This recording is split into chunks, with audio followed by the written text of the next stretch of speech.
Don't pause. Press play. Don't pause.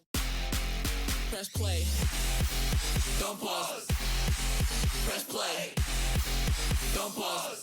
Don't pause. Press play. Press play. Press play. Press play. Press play. Press play. Press play. Press play.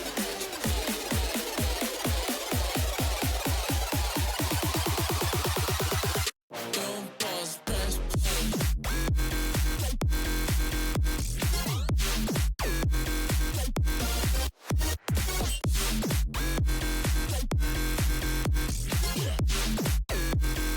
I wanna hear what you got to say. Press play.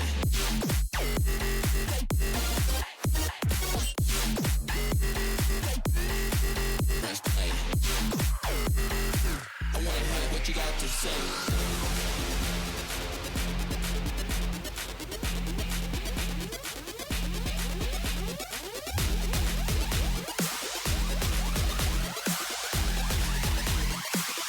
Don't pause, press play.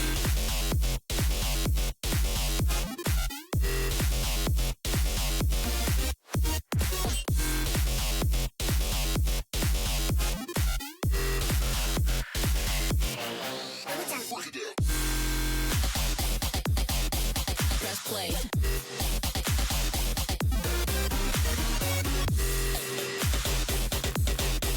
Press play.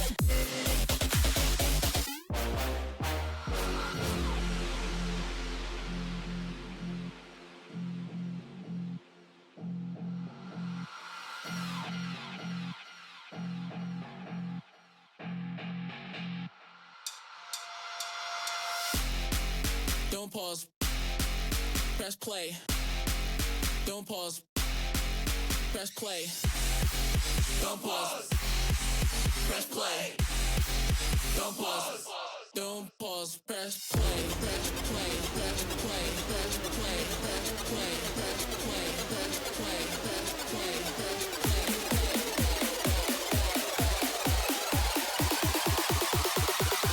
Don't pause. Press play.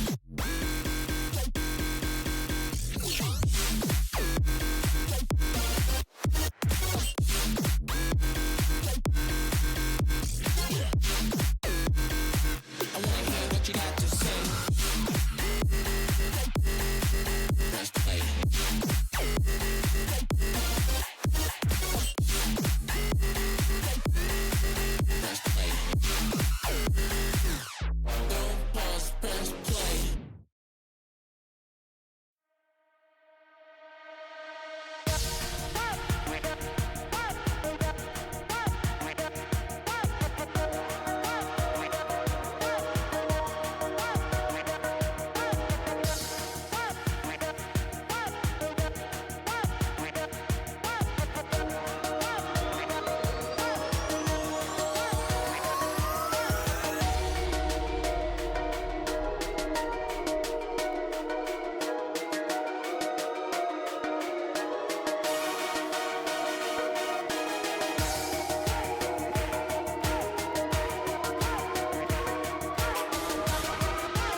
heart is too paradise. Your love is all I need.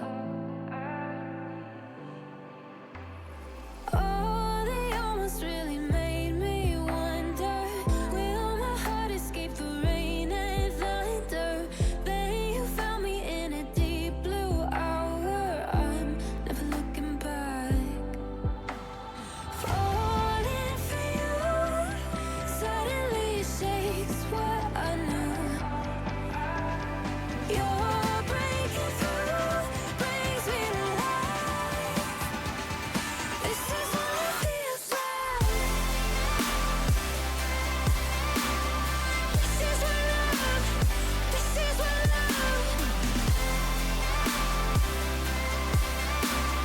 This is what love, this is what it feels like.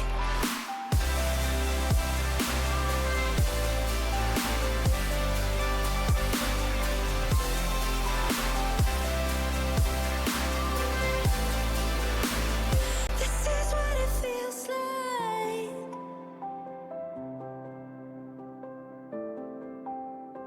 This is what it feels like. Mm.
never scared, yeah. And the sky went dark, we used our hearts to guide us. You showed me you care, and I remember, yeah, I remember.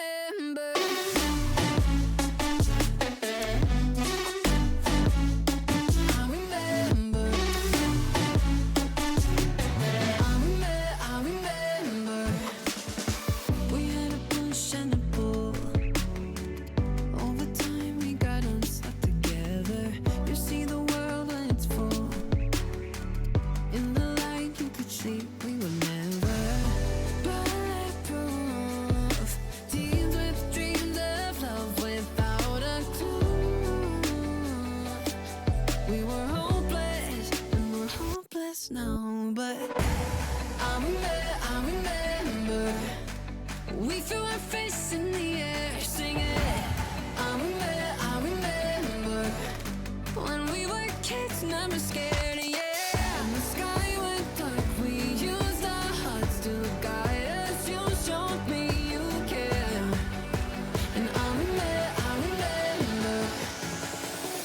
yeah, I remember.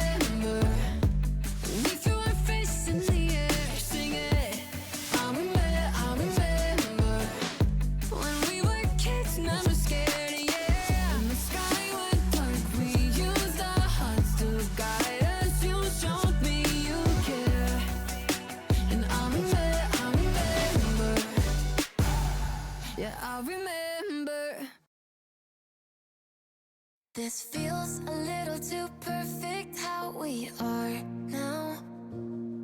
You think I throw a little caution, but I don't want this to change. Been waiting too long for a moment like this. Said that you won't leave, better off with me. The kind of feeling I can't explain. Like how it feels drenched in the moonlight. Like how it feels under the stars. A step out of bounds with our own plight. A push towards the peace in our hearts. If it rains down all on us, drown out the noise, and I'll trust the mirror, mirror on the wall. Is it fair to watch me fall, broken up in pieces? Can you see me bleeding? Mirror, mirror, tell me please, if these broken memories are enough to break free. Will it fix us slowly?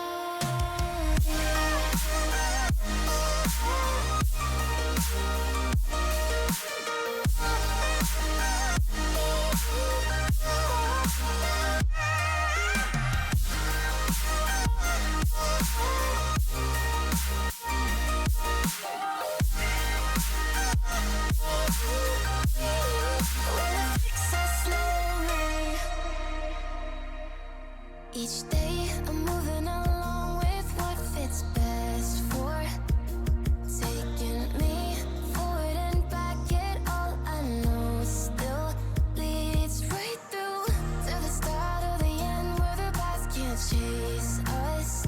You should stay for a while, disregard all the masks.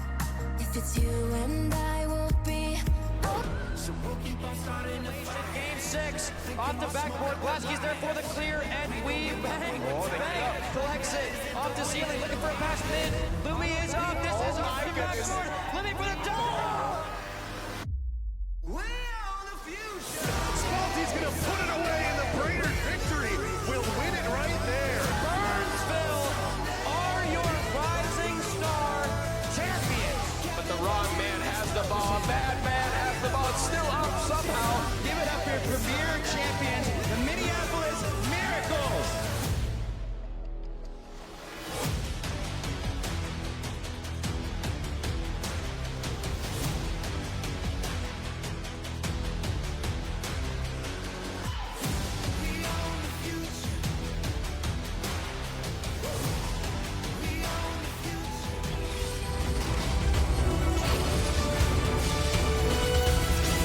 Hello, and welcome to another week of MCS. I am joined here by AK, and we've got some awesome premiere action for you. Thank you so much, AK, for streaming and for handling a little bit of a hiccup that we had for this game one.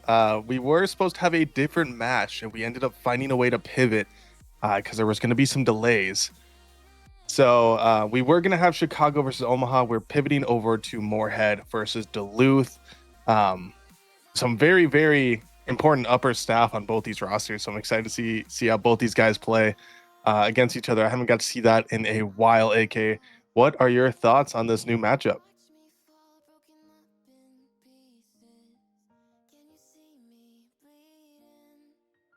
Oh, evil.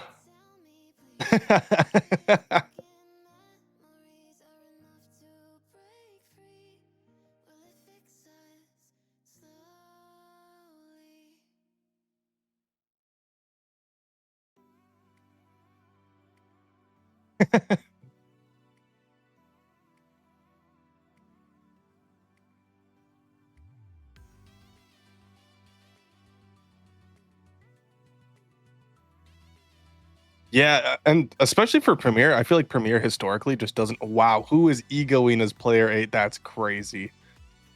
Okay, that's insane.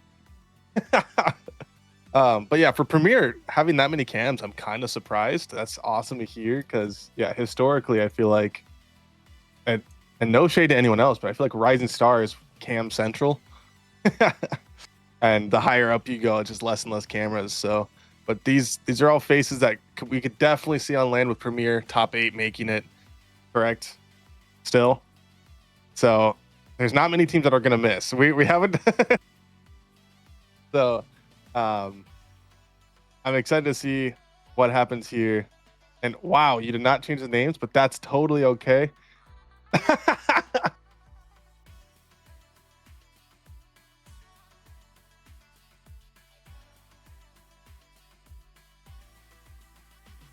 Oh, that's evil.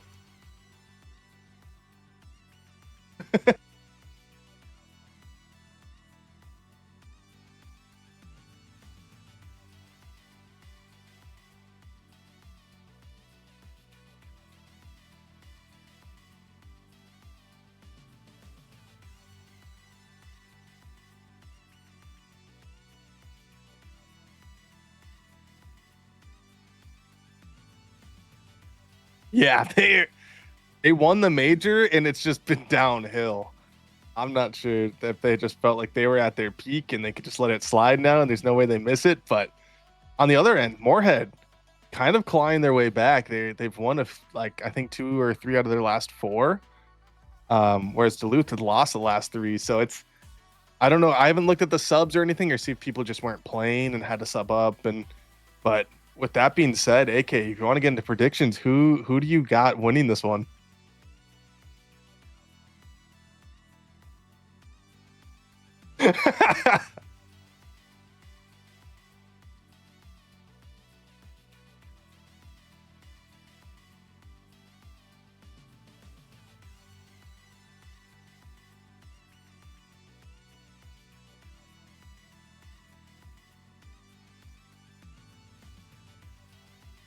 Yo, AK, Yeah, you're that's muted.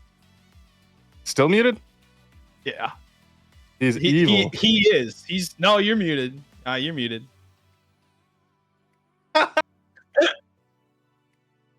Oh, evil. AK picked Duluth because he's on the franchise. Yippee, yippee, yippee. For me personally, I mean, clearly you just saw how locked in Stewie is. He's in the stream. Give me Moorhead in 5. I think they go the distance here. Living in Moorhead, I'm like 10 minutes from Stewie, not even. And I think this team has so much chemistry. I think they're going to win it, but I think it's going to go the distance because Duluth, they are like that. They have been that team. They won the major, but they are on a little bit of a slump. I can see Moorhead getting a good upset here. You know, As these are my first words on the stream, 10 minutes in. But, you know, yeah, I have no comments. I have no, I apologize for my actions, but thankfully I got Blasky to carry me. So hopefully these guys will carry each other as shots early on coming out from the superiors. Do I have the teams swapped in the overlay? Or did they join the wrong teams? I don't know, but something is swapped. I will fix that in the background and get the players' cams on, but... Oh, no, it looks right. I guess like I think. it just looks weird seeing Duluth in orange. That's Yeah, probably Duluth what it in is. orange Yeah. and Moorhead in blue. Yeah, that's fair. I'm like looking around too, just making sure. 100%. Yeah, that does throw me off. But we see a lot of aggression coming out of Duluth. Luigi with a shot here, gets it right over Bubbly. And I mean, we saw that come from a mile away. There was so much awkwardness. Great pass from Hexy to find Luigi right there. Bubbly Reaper couldn't quite make the save. And Duluth is up. First goal of the series, 45 seconds in. Yeah, exactly what you wanted to see. And you spoke about subs. I do think, to be fair to Duluth, like some of those losses. I mean, nobody heard me blame them for being on a 5 losing streak, but some of those losses were definitely without Hexy, which I mean, it's definitely gonna take a toll. But at least 3 of them, I think. I want to say, maybe I'm lying, but I definitely want to say at least 3 of them they were with a full roster and they still lost. So maybe some major merchants, which is not necessarily a bad thing, right? Like if you can lock in for the long days, long sessions, that bodes well. For LAN, Hexy, I know a player who has been to LAN, maybe not in MCS LAN, but other LANs before. We've seen Luigi cook up Chow last season for his previous MCS champion. So experience all around across the pitch. Champion on the other side as well, Bubbly Reaper, Stewie and Brad. I mean, their accolades are not there yet. Neither of them have won, man. but they have played so often, so close, so many times. Eventually something will have to break as Hexy's double will not go in, but the Duluth pressure side of this game just carries on. Yeah, 100%. And we're seeing just relentless shot after shot after shot from Duluth, out shooting 6-2 so far. We're only a minute 50 in. I mean, Moorhead have to do anything to try to get this ball off their half. As I say that, they get an open net as Forrest is caught out with no boost as last man back. And Trash just gets one pop around. They get it, ties up the game. It is now 1-1, and honestly, that might have to be the strategy for Moorhead moving forward. I mean, maybe. I mean, you gotta do something, right? You can't just. You wanna. It might just be like an assumption, but you just see Hexy on the other side of the pitch, and I'm gonna talk about him a lot because I rate him highly as a player. I mean, as you should. He is the first overall pick in all of MCS this season. But you see, when you're on the other end of the pitch, you have to do something differently. I mean, I just got off watching a little bit of RLCS 1's Zen getting absolutely fried in the upper bracket by a player who's unknown because the other player was just doing the ultimate one's rat strats. You got to play the game mode, you got to play the opposition, you got to play what you know to win. You don't come up against a player like Zen heads on, and maybe that's, like you said, maybe that's what Moorhead has to do and not come up against this Duluth team heads on. But then again, Duluth also has to prove themselves that they're even capable as a team, and they didn't fluke a major win. Yeah, I mean, we saw it last season, Chicago winning both majors in Chow and coming up just a little short, made semis. I mean, it does show that there is teams that can come up when the time is right. As I say that, Hexy scoring a great double tap on both of them. I mean, there's not much you could do there but put a hand up, and couldn't quite get it up in time. But as I was saying, I mean, there is definitely merit in major performance showing up at LAN, but not always. There are a lot of teams that flame out very quickly at LAN that do well in the major. Yeah, but there's also a lot of teams that don't. But I mean, both does it right. I mean, it just depends who can lock it on the day. As Bubbly Reaper absolutely demolishing people all around. Infield pass coming out from the Brotherhood. Touches coming out, almost shot in. Not quite. Hexy gets bumped to the goal line, but no follow-up. Bubbly will try and keep this in, but no boost. A little too far. Gets the dunk out. But I like what I'm seeing. The aggression early on from this Moorhead team, just pinning Duluth so often, but the Duluth counterattacks have just been still slightly too quick. As Brad goes for the redirect. We've seen him hit those a couple times. Ended up on Edit Tim a few times as well. So we know he can hit them. I don't know what's going on with the cams, but Luigi does have a camera somewhere. One day. And Luigi, obviously the winner from Chow last season, coming in and getting up to Prem this time around, teaming up with Fours, like you said, previous Prem winner, and Hexy, the #1 pick. I mean, on paper, this team is absolutely filthy, and they clearly showed up during the major, and I don't see a world where they don't make a decent run at LAN. Luigi burying one right over Stewie. And again, like, there's just so much pressure, so much just boost control and everything. It just feels like Moorhead can't catch a break. Yeah, I mean, it's still pretty early in the series. Still time to assess what's going on the pitch, what you're doing wrong, what the other team is doing right, and adjust. But yeah, it's a very, very good start from a Superior's perspective. Exactly what you want to see. See Bubbly up now. Tries to take it off the corner. Does get a 50. Luigi with the follow-up. Pops it up. Tries to get it over Trash. Does get it. He has a couple more touches here. Tries to get it to backboard. Hexy is there, but Stewie gets it just past him in 20 seconds. Moorhead trying to do anything to get one in the net so they can get a kickoff goal in time. But Duluth getting it past one. Gets it off to Luigi. Gets 50 into the corner. Stewie now tries to pop it up. Gets the pass off to Trash. Trash gets a shot on net. Luigi with the clear. Stewie has to put it one on. Sets it too high. And Duluth taking game one of the first series of the day. I mean, and a pretty dominant one. The score doesn't show it, but it felt like Duluth had that in their hands the entire time. Yeah, I mean, Moore definitely had a couple periods of pressure, so there's nothing to scoff about. They definitely should keep their heads high. Shots all around pretty even. But yeah, that pressure definitely was in the way of the Duluth Superiors. On the other side, though, like I feel like it wasn't that far off. It was overwhelming pressure. If you asked me who's going to win this game, I definitely would have said Duluth based on the way the game was going. But I think just a couple good touches, a couple of good decision making here and there, and Moorhead are right there with them. Yeah, honestly, I think the biggest thing that killed Moorhead, I mean, we saw it pretty early, and I was kind of surprised about this because how much chemistry this team has, but a lot of double commits from Moorhead. I think if they clean that up, this could be a totally different game. I don't know if you feel the same sentiment. I just felt like there was a lot of double commits, and this team, like we know that they have so much potential. I mean, they have RLCS experience with each other. They've been playing together for Lord knows how long, and Duluth just took advantage of a lot of those mistakes really early on. And you said the shots lined up. I agree there. I think there's a good chance that if Moorhead does not clean up those double commits, it could continue down this path.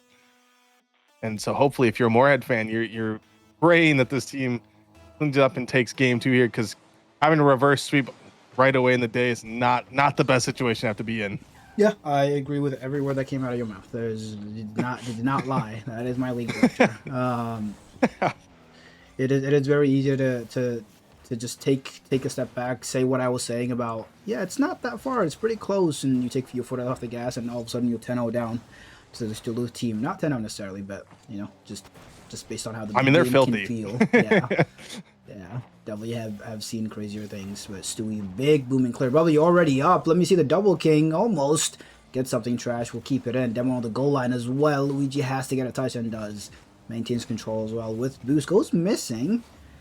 A little bit of early pressure coming out. But again, it's like the pressure just dissipates so quickly for this Moorhead team compared to Duluth, when their pressure almost always seems to lead to a shot, a goal, a something. Yeah, I mean, it's just neck on the throat at all times for this Duluth team. Is Trash tries to get a double, just barely doesn't get it. Stewie now with an opportunity, gets it past one, does get 50 by Luigi. Fours now on the other half. Can he get a bump or a redirect? Tries to get one, but the shot isn't quite on. And now Moorhead panicking, not a lot of boost from them. Tries to get it over one. It's just Stewie back. Luigi trying to just take him out. A pass down middle. Again, they're just finding each other on all these great passes and playing the ball high and getting it past one or two players. And it just makes Moorhead have to panic and trying to make something happen. And I mean, absolute props to Duluth. They're playing so well together. As we see a shot on net, Bubbly Reaper gets a diving save. And it's just crazy how much these players are developing together and beating teams that have so much chemistry. And I think Moorhead is just on their back foot at all times, and their one goal so far has come from a counterattack. I think, for me personally, Stewie's been doing really good at this, but some of these demo plays have to come out to try to relieve some pressure, and maybe they'll get another counterattack. Yeah, I mean, it's always going to be... I mean, Stewie has been doing pretty good all season, all around. It has that Bubbly Reaper as they combine to get that goal, but I mean, it's kind of, I don't. It's not really a classic curse because it's a good thing. But I was gonna shout out Trash because he has been absolutely. I mean, I feel like carrying the boats is like it's a bad thing to say because you essentially you're saying the other guys are getting carried, but statistically he has been dominating the season. Even though his team necessarily may not be getting the wins, he has been out there doing his thing, and we almost saw that double earlier in this game. That would have been his peak, but thankfully he didn't hit it. No, I said thankfully. But Lovely Reaper and Stewie definitely more than capable of showing up, as we just saw. They did a double coming out, and that might just be open. Their follow up. Oh, that's just in. Why did I think that was bouncing mid? What? That did look a little funky from the point of view the camera gave us, but yeah, that looked like that was wide right for me, and it just happens to get buried in the bottom right corner. That's why I am Rising Star and they're Prem, I guess. Oh my goodness. 2-0 now for Moorhead, having a great start. Kickoff going right into the net. Trash with a diving save, does die for it, but I mean, anything to stop that goal. That was as close as that could have possibly been. And Moorhead lucky to get away with just a kickoff that absolutely went into Duluth's favor there. Oh my goodness. We see now Boys tries to get it past one. Bubbly pops it up. Luigi has to get a touch here. He doesn't. Almost gets buried by Bubbly Reaper. And it feels like Duluth got punched in the mouth and they can bleed. And I'm noticing just a shift in the pressure as Moorhead are just clearing the field and clearing the ball, just being able to do whatever they want at this point.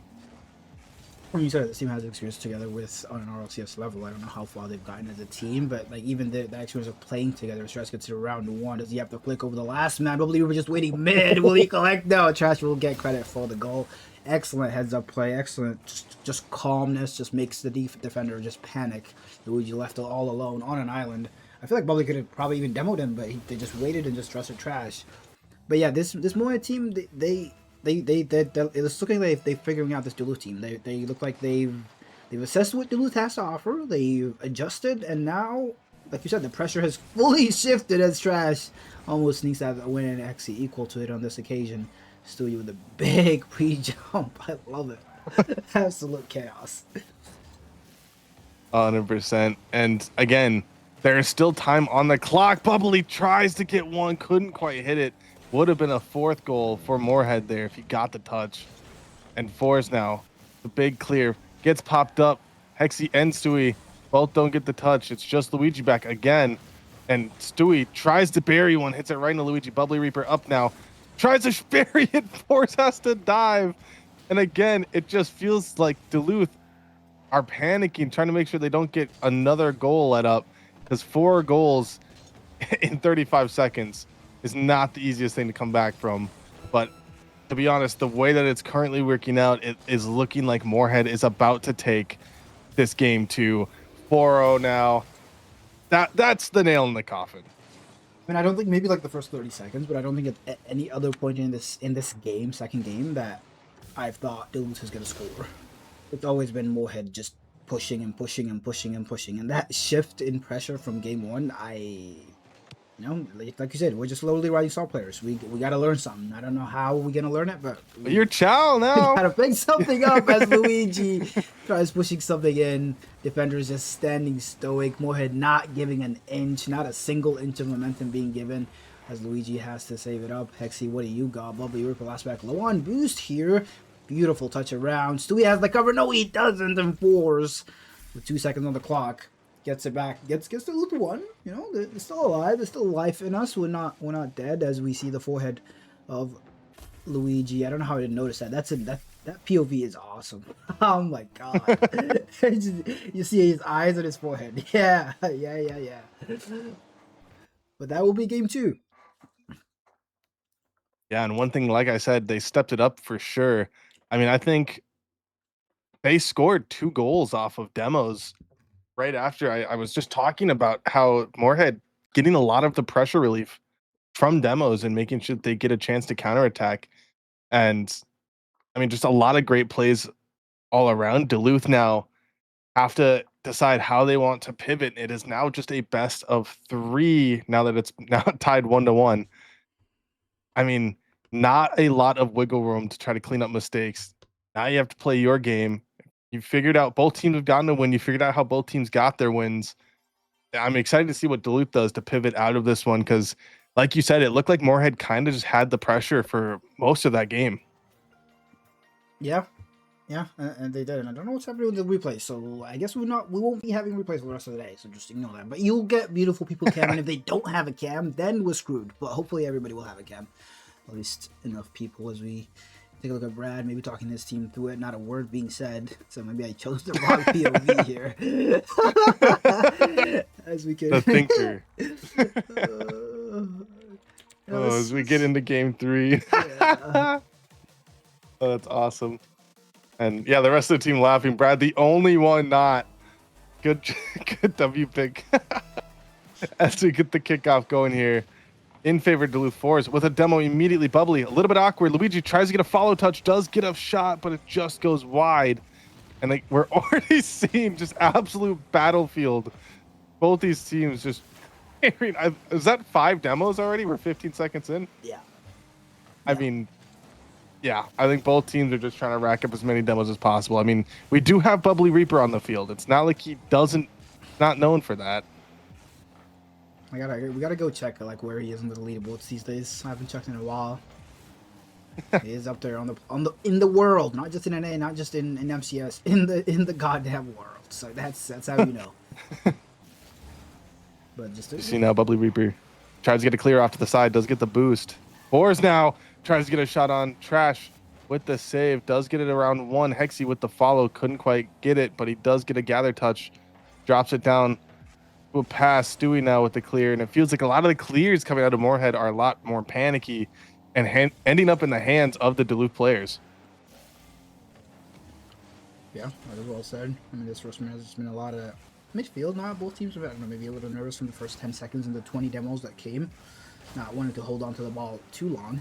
Just a lot of back and forth action. Infield pass. Hexy shot. Goal line stacked. Not going in. As Trash almost counterattacks here. Stewie will bring it up in the air. What do you got? Goes low. Goes to the reset. No. Hexy has it covered. And the midfield action just carries on. Just a slow, methodical game for game 3 as a triple commit works out in favor of the Duluth Superiors and they take the lead. I mean, yeah, it looked a little bit awkward at first as we saw Luigi and Forrest jump up at that, but I guess if you have no idea which person's going to shoot the ball, it makes it a lot harder to defend it. And that gives Duluth the first goal of game 3. And I mean, yeah, it just feels like there's demos out the gate and then everyone gets a little bit nervous. Trash now gets an attempt at a shot. Hexy again meets him at the top. It feels like that's been a trend here where Trash about to clip, the person that just keeps stopping him happens to be Hexy, and he just goes missing for either a pass or a shot there. But as I was saying, it feels like Trash keeps trying to get his peak moments, and it just keeps getting shut down. Yeah, but that's good though. That's open. That is open. I was gonna say, you know, that's the confidence showing. That's how good he's been playing all season. How good this Moorhead team has been playing all season to enable him. Here, I don't know who's being enabled, but they are all on the other side of the field. Luigi says, "Oh, there's no defender. Thank you. I'll get my goal, my 1 goal for the week." Yeah, and I mean, absolute just havoc being wrecked. Hexy now, the last guy you want to have up on that ball, does get a dunk off the reset, giving Duluth a 3-0 lead. I mean, that's got to be terrifying, knowing that possibly the MVP, the best player in the league, I mean, like you said, draft first, he's up on the ball. You are just respawning, and you have to make a play. And there's just not much you could do. Yeah, sometimes you just gotta accept it. That's okay. As Trash says, maybe not, AK. We will not accept this. He can get the goal, he can get the points per game and all of that cool stuff, but the series is not over. The game is not over as Moorhead get 1 back. Still smiles on the faces of Fours and Luigi. They're just shrugging it off. It's just 1 goal they all committed in the corner. We've seen that Duluth triple commit quite often. Sometimes it leads to goals, sometimes it doesn't. And Trash off the kickoff. Hold on now. I mean, there's time. There's a lot of time left. And Trash, not a lot of boost, does get the pop over Hexy. Probably not expecting Trash to be able to catch back up to that. And now it's a 1 goal game with, I mean, you have 2.5 minutes left. That's a lot of time. There's a lot of time, and like we were speaking, it has been an even game. I'll be honest, I don't even know how Duluth got 3-0 up as the demo on the goal line comes off. It's just like a couple of mistakes by Moorhead and Hexy's shot, and they were just 3 goals up. But a kickoff goal, a decent shot by Trash, and bada boom, bada bing, we're back where we started the series, and the back and forth continues. That's it over Hexy, but Fours this time able to just cover. The layered defense of the Superiors able to just get that away. That's midfield, but nobody's close enough. As Stewie is getting hackled in the back line, still able to get it to his brother, going for the demo on the goal line, doesn't get in. Hexy again, shutting down Trash. Like you said, I mean, story of how many goals would Trash have if Hexy was not on this pitch? As Luigi got the beat out, double commit. Stewie's alone and scared. No, he's not. He knows exactly what he's doing. Beautiful dunk out from him. Becomes a pass. Hexy has to be careful and does. Takes control. Beautiful touch. And both teams looking absolutely primed right now. It is game 3. This is where everybody should be at their peak. Yeah, 100%. I mean, there's no match point scare. Both teams have a game under their belt. I mean, game 3, this might be the best Rocket League we see from both these teams today. As Stewie tries to get up, Luigi does get a shot on net. Couldn't quite get it, but Hexy with the cleanup gets a 4th goal for his team, 2nd of his own. And I mean, great pass from Luigi. Almost impossible to read off the crossbar. And now Moorhead only have a minute 15 to try to tie this one up. Otherwise, Duluth is going to run away and get to match point. Yeah, this Duluth team, like when they're on offense, they're full in offense. All 3 players involved again, and another. I feel like a majority of their games is just goals. Sorry, the majority of their goals, all 3 players are just involved. Force to Luigi to the backboard, and Hexy just says thank you very much and finishes up. As Hexy puts it to the backboard, Trash has to be careful. Beautiful touch, takes control, has boost, has Hexy backing up and low boost. Luigi cuts it off. Beautiful touch, back pass. And 50 seconds here.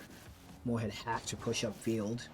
They can't wait too hard as Force is just taking time off the clock. Big beat, that is open. Trash goes missing, unfortunately. Oh, no. Not one you're gonna see every day. One. Yeah. Beautiful save. Oh, it's Bubbly Reaper gets the save. I mean, golly, Trash not having a lot of boost, just had to try to put one on net. It just gets the worst possible bounce ever. And now Moorhead, I mean, that has to knock the wind out of your sails, thinking that you have one right here, it's open, and it just barely not only misses, but flies out in the worst way possible. Yeah. Duluth won't care. I'll say thank you very much. Maybe one more for the road.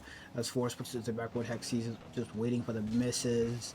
Beautiful dunk out by Trash to end the game. Unless there's one more shot here, maybe. The ball is still up. Duluth looking for one more, and they will get it. Perseverance pays. As Force is all jiggly and happy. But on the other side, Moorhead, I mean, they weren't far. I know the scoreline says otherwise, but they were not far at all. And it doesn't take much. Maybe that Trash hits that shot. Maybe the bounce isn't as bad. Maybe some of the goals you gave away during that game. It's a lot of maybes, coulda, shoulda, wouldas. But we have seen them in game 2 do all of that. Do what they needed to and lock in. And, just do that again. Yeah, and I mean, it ended 5-2, but we were an index card away from that ball going in and it being a 1-goal game with 30 seconds left. I mean, that shows how quickly the momentum can shift in a game like this. And Duluth just keeping it on. I mean, and one stat I want to look at, and again, the shots. Trash having 7 and no one on his team having one afterwards. And again, no shade, because Moorhead, they play so cohesive a lot of the time, but that is part of why Duluth were so strong. I mean, they had 14 shots to Moorhead's 7, and Trash was the only one that put shots on. Stewie and Reaper know that they play better than this, and I think we're going to see them play a totally different game for game 4 here to try to get this to game 5 of Champions Field. Hopefully. But that is crazy. Push us to distance. I mean, yeah, you get Bubbly on, but I mean, Bubbly doesn't necessarily have to get shots, right? Just get him on just causing chaos, causing that pressure, causing that challenge game that he's so damn good at in the demo game as well. Although I love his challenge game. Beautiful dunk out by Stewie as they got to keep it out here. Luigi goes missing, thankfully. And a counter attack here. Force instant turn just kills the pressure immediately. But you definitely want your two other teammates to be on offense a little bit. I know getting a shot on the board doesn't necessarily mean anything, as I see Hexy and I see Stewie's camera. I don't know what I'm seeing, but I see a goal for Luigi. Excellent carry by Hexy. Stopped on the goal line, but not far enough. Fours also was committed. Luigi just cleans up, and there's so many commits that is not getting punished because Duluth is just finding a way to get it in the net. Yeah, at a certain point, I'm trying to decide, like, are they trolling or are they actually just, like, deciding to all go for it? Stewie just barely goes missing, but it feels like Duluth having a little bit more fun. They're laughing a lot and just triple committing. And they're, like you said, not getting punished as Bubbly Reaper gets a crazy shot onto the net from a pass from Stewie. No one ready for Bubbly to shoot it like that. I mean, slots it top right corner. Oh my goodness.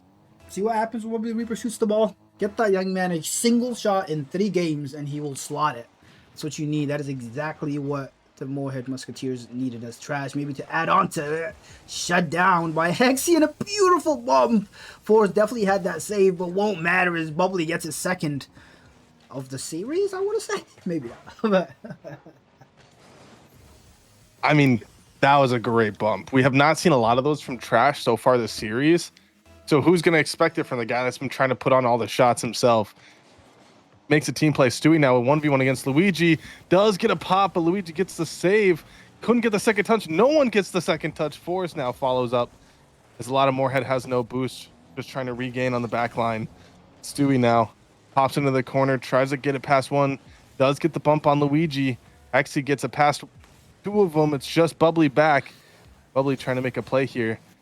Gets the nice clear, and Trash now gets a regain. And again, I feel like it's just a trend right now where both these teams are just flip-flopping who feels like they have all the pressure between each game. I definitely want to see aggression, right? That's insane aggression from the last man coming on from Duluth as Hexy's rushing back and he's able to get the save. But I definitely see, at least on the side of the Moorhead, at least to push us to 5 in the distance. Like, I definitely want to see a little more conservatism on their last man. Like that can't happen. Yeah. Which is fine. Like, right, like you have the other guys recover. Nobody has boost, so you're gonna be under pressure for a while. But you haven't conceded. But we've seen Duluth punish you time and time again. On the opposite side, as Fours, you are not that guy, pal. Stop it. Stop it. On the other side of that coin, just finishing my point, whenever Duluth do that, they triple commit like that, they're not getting punished. And that is, I want to say, that has been the difference in this series, not to be reductive to how well Duluth is playing. But they've been punishing the mistakes, and they have not been punished at all. Yeah, 100%. Now Hexy with a lot of boost. Bubbly now with a whole lot gets big bodied by Hexy. And that's like the 3rd or 4th time we've seen Hexy do that this series, where he just takes the slowest gather possible and just opts to 50 it right into the net.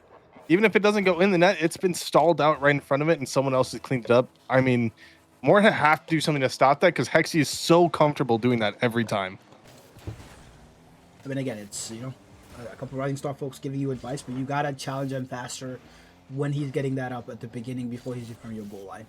Other than that, there's not really much you could do about him getting that 50 as Trash lost that beautiful 50 by Bubbly. And Moorheads get it right back, and that's what you love to see, like instant response. Good beat out 1-1. Hexy just on the goal line, beautiful slot. Nothing you could do about it. As I don't know why Stewie is blowing. I don't know if he's mad, but does not seem. Oh, what's he doing? It's all over the place. All right, Trash up now. Does get it past 1. It's just Fours and Luigi back. Tries to get it clear right off the corner. Bubbly opts to fake it here, drop back and gather it. Couldn't quite get it over Hexy. Does get 1. A little bit of awkwardness in this corner now. Yeah, this looks like my ranked games.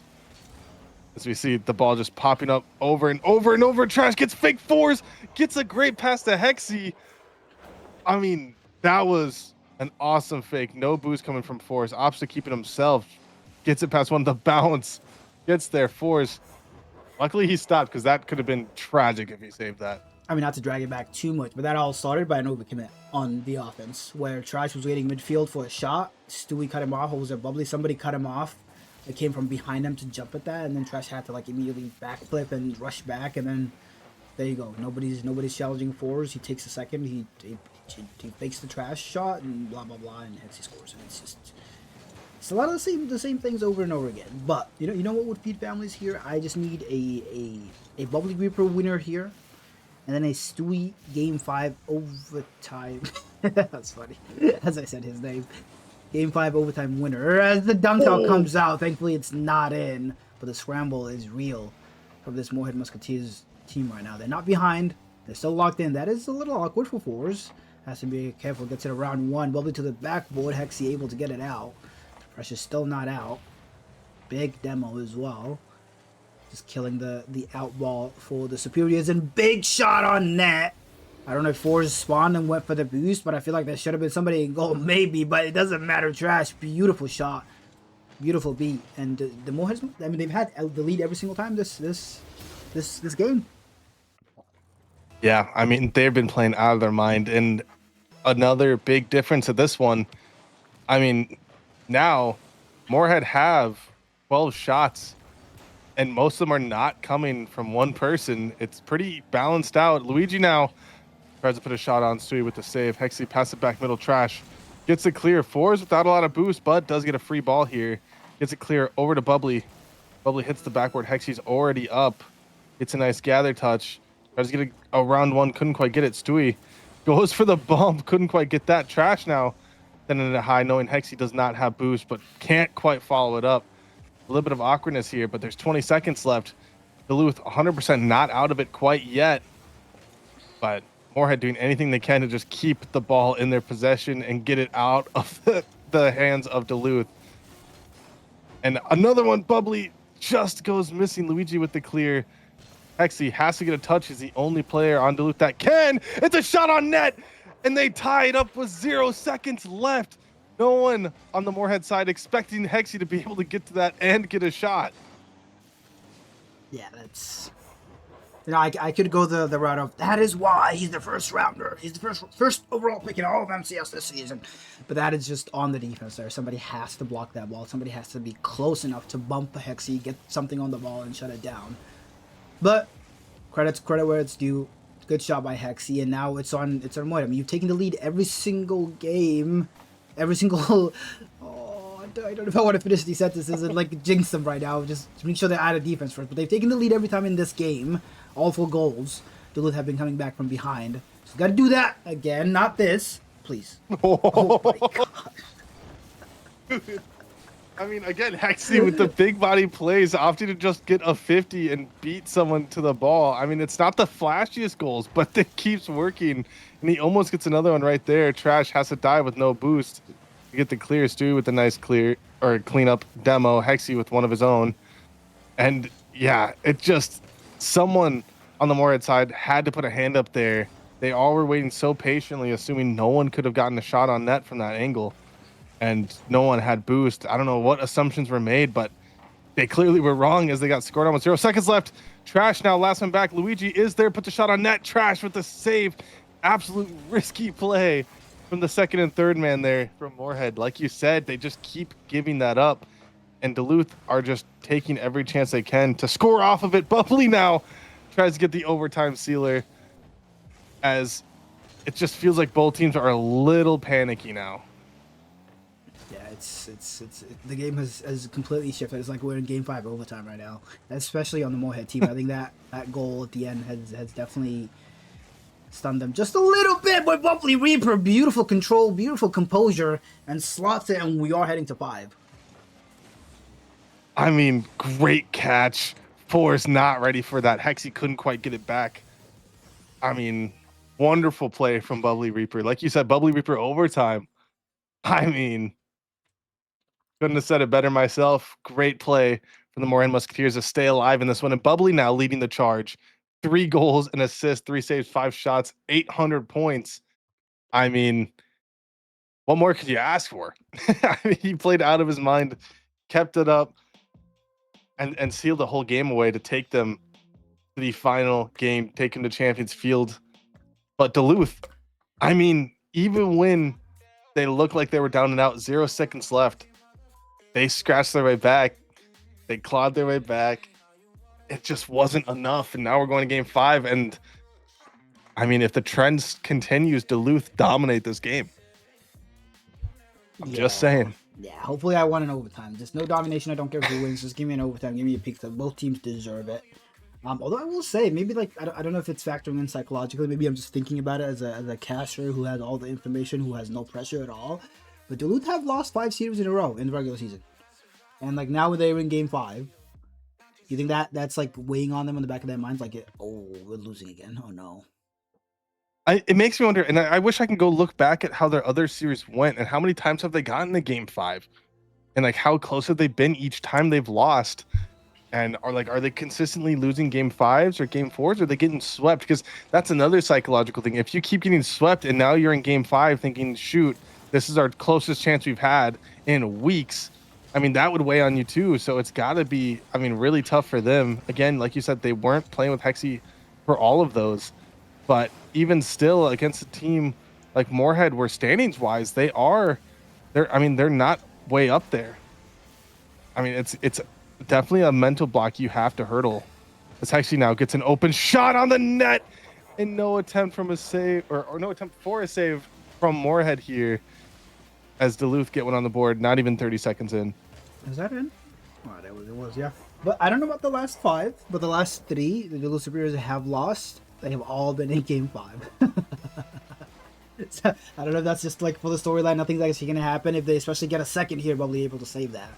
But they have lost their last 3 and 5, so that is something. If you can hear me, Musketeers, just put some pressure on them. They will crumble. They have shown that they can crumble. 0 ice, as Bubbly Reaper keeps his pressure on. Goes missing. Still able to back him up. Trash just has to backtrack here. Might even get bombed. Luigi is behind you. Be careful. Luigi just keeps it in.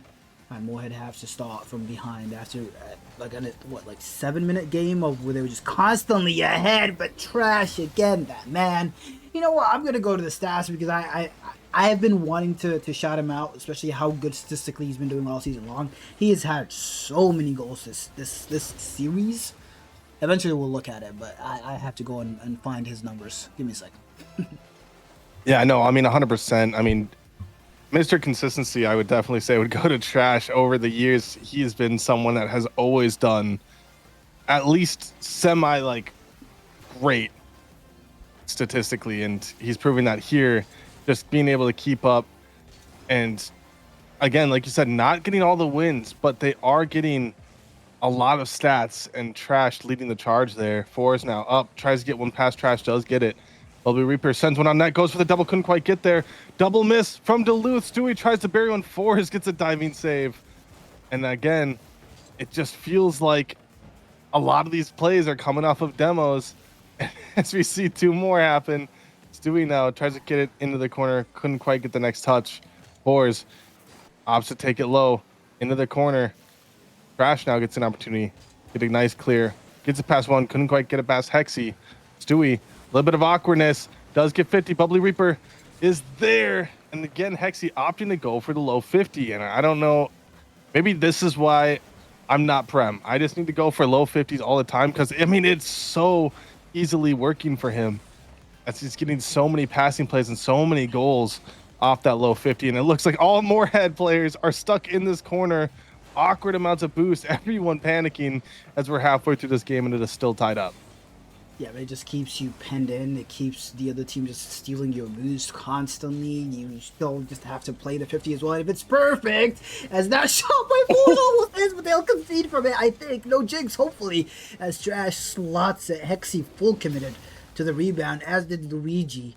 And Fours almost had his peak of all time. It did not go in. I don't know what the universe would have come to if Fours had hit that. But like you said, I mean, that 50 game, he is so good at it. And at the highest levels in Rocket League, I mean, that is, it makes sense, right? It makes sense that is your go-to. You control where the ball goes constantly and what the opposition does. And as long as his teammates can follow up well, which so far, I mean, they're losing, so maybe not, they're not doing it great. it works every time. There's not nothing you can do. It's not like a mechanic you can pre-jump or touch or something. Yeah, and I mean, I just want to circle back to that goal. I mean, great squishy save from Trash. Just turned into a just absolute horror for Duluth as Bubbly Reaper now gets a pop. Tries to get to Stewie. Forrest gets bumped here. Hexy now with almost full boost. Gets a 1v1 against Stewie. Gets the 50. Luigi doesn't quite get the follow. Trash with a nice clear. A nice cut to buy his team some time. Forrest now tries to get it past one. Couldn't quite get it. Hexy now back passes to Luigi. Stewie with the pre-jump. Minute and a half here. Duluth trying to make something happen to tie this game up. A double commit on defense. Hexy gets a pass to Forrest. Forrest goes missing. And again, Moorhead, when it matters the most, we need some defensive ice because we keep seeing a lot of double commits from them. And Trash now gets a pass down the middle. Bubbly Reaper passes it back to Stewie. Stewie pops it off the corner. Hexy is there. And a minute left, another shot. Forrest gets an easy save, but Moorhead doing whatever they can to just keep any sort of pressure. Yeah, 50 seconds is all they need. They have boost advantage right now. Just gotta take good 50s, following Hexy's footsteps, and this game is in the bag. Bubbly Reaper, beautiful jump, beautiful B. Keep this ball in that corner. Just go for the bump instead. Don't listen to me. I love the aggression. As Hexy able to collect that mid boost. Forge is able to just pop it high. Gets bumped out as the follow up there. Almost. The Hexy definitely had a shot attempt there, I think. But goes missing. 26 seconds now. Luigi able to just put it back in his corner. Trash. Stewie, sorry. I mean, they're the same. They're brothers. Collapses and Trash's shot. I mean, I said his name. Almost prophetic. What a shot from that angle. I mean, a great shot. Moorhead taking a 2-goal lead with 18 seconds left. Not a lot of boost. Again, everyone on Duluth there had full boost, and no one on Moorhead had any boost in that situation. If they get that save, it's going to be a tough time getting back, but it does pay off. There's 15 seconds left on the clock. Stewie on the ball, gets a shot on net. Forrest, a little bit awkward, does get the clear, but no one to follow it up. Trash noticing that, takes his time, gets a 50, but this is what we saw when Hexy got his goal, but I don't think it's going to happen again, as now we see Bubbly Reaper up, ball's about to drop. Forrest with the clear. Trash trying to cycle. He's insane. Bubbly Reaper now trying to get one. I mean, it's awesome to see that there's no quit in either of these teams despite the game being over. But I mean, Moorhead taking a game that I don't want to say they had no right getting, but after that first game in game 3, it felt like it was 100% Duluth's. I know we saw game 2 where Moorhead had a lot of control that whole time, but I mean, a really well fought win for Moorhead, and Duluth just letting another game 5 slip through their hands. It's tough. You know, what are you gonna do? What are you gonna do? That's again, we gotta, like I said, I only see the last 3. I gotta go look into how they lost the other 2, but like, if it's all game 5s, I am not looking too hopeful for this team on land. But shout out to the Moorhead Musketeers. On the Duluth Superior side, though, we will see them again right now against the hottest team in Premier, Bloomington Maulers, newly formed now. Garrett P officially on the roster with Zath and Tricky. I almost forgot the most important part of the team. I just had to emphasize his name real quick. But that should be a fun one. And I mean, we're a little behind, so we'll head straight to break. We will be back after a very, very brief break.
Hello, hello, hello. Welcome back.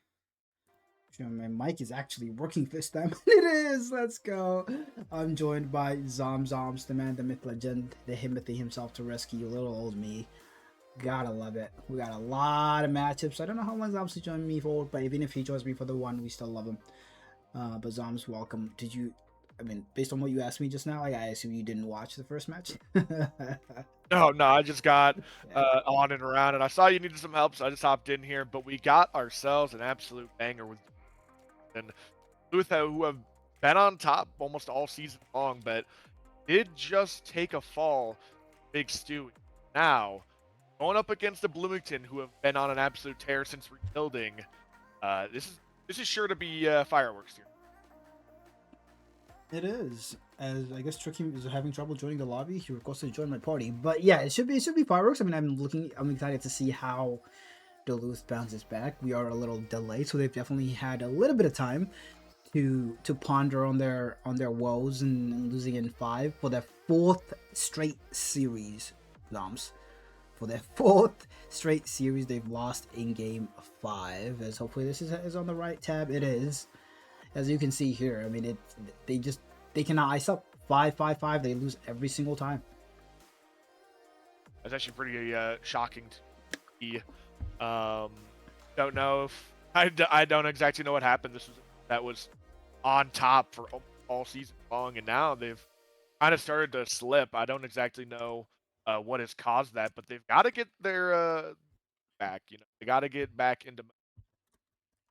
Although it's kind of unlikely that they'll fall out of contention for playoffs, still want to be one of the higher seeds. I mean, even what you just said there, Zoms, is kind of crazy because like they're 1-6 for the regular season, but like they're pretty much guaranteed lad because of the major win. It's like what?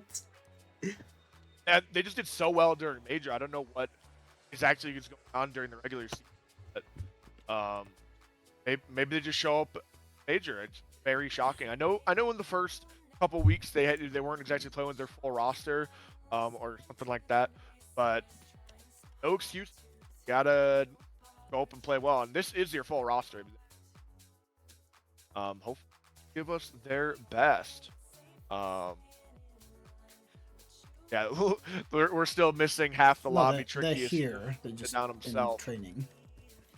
Oh, Seth and Garrett are. Well, get him in here. But I mean, we might as well do our predictions in the meantime. I mean, I just voted for the Duluth Superiors to win, and they disappointed me. And even though I'm a Superior now, give me the DA. And that is not the DA, and that is not me.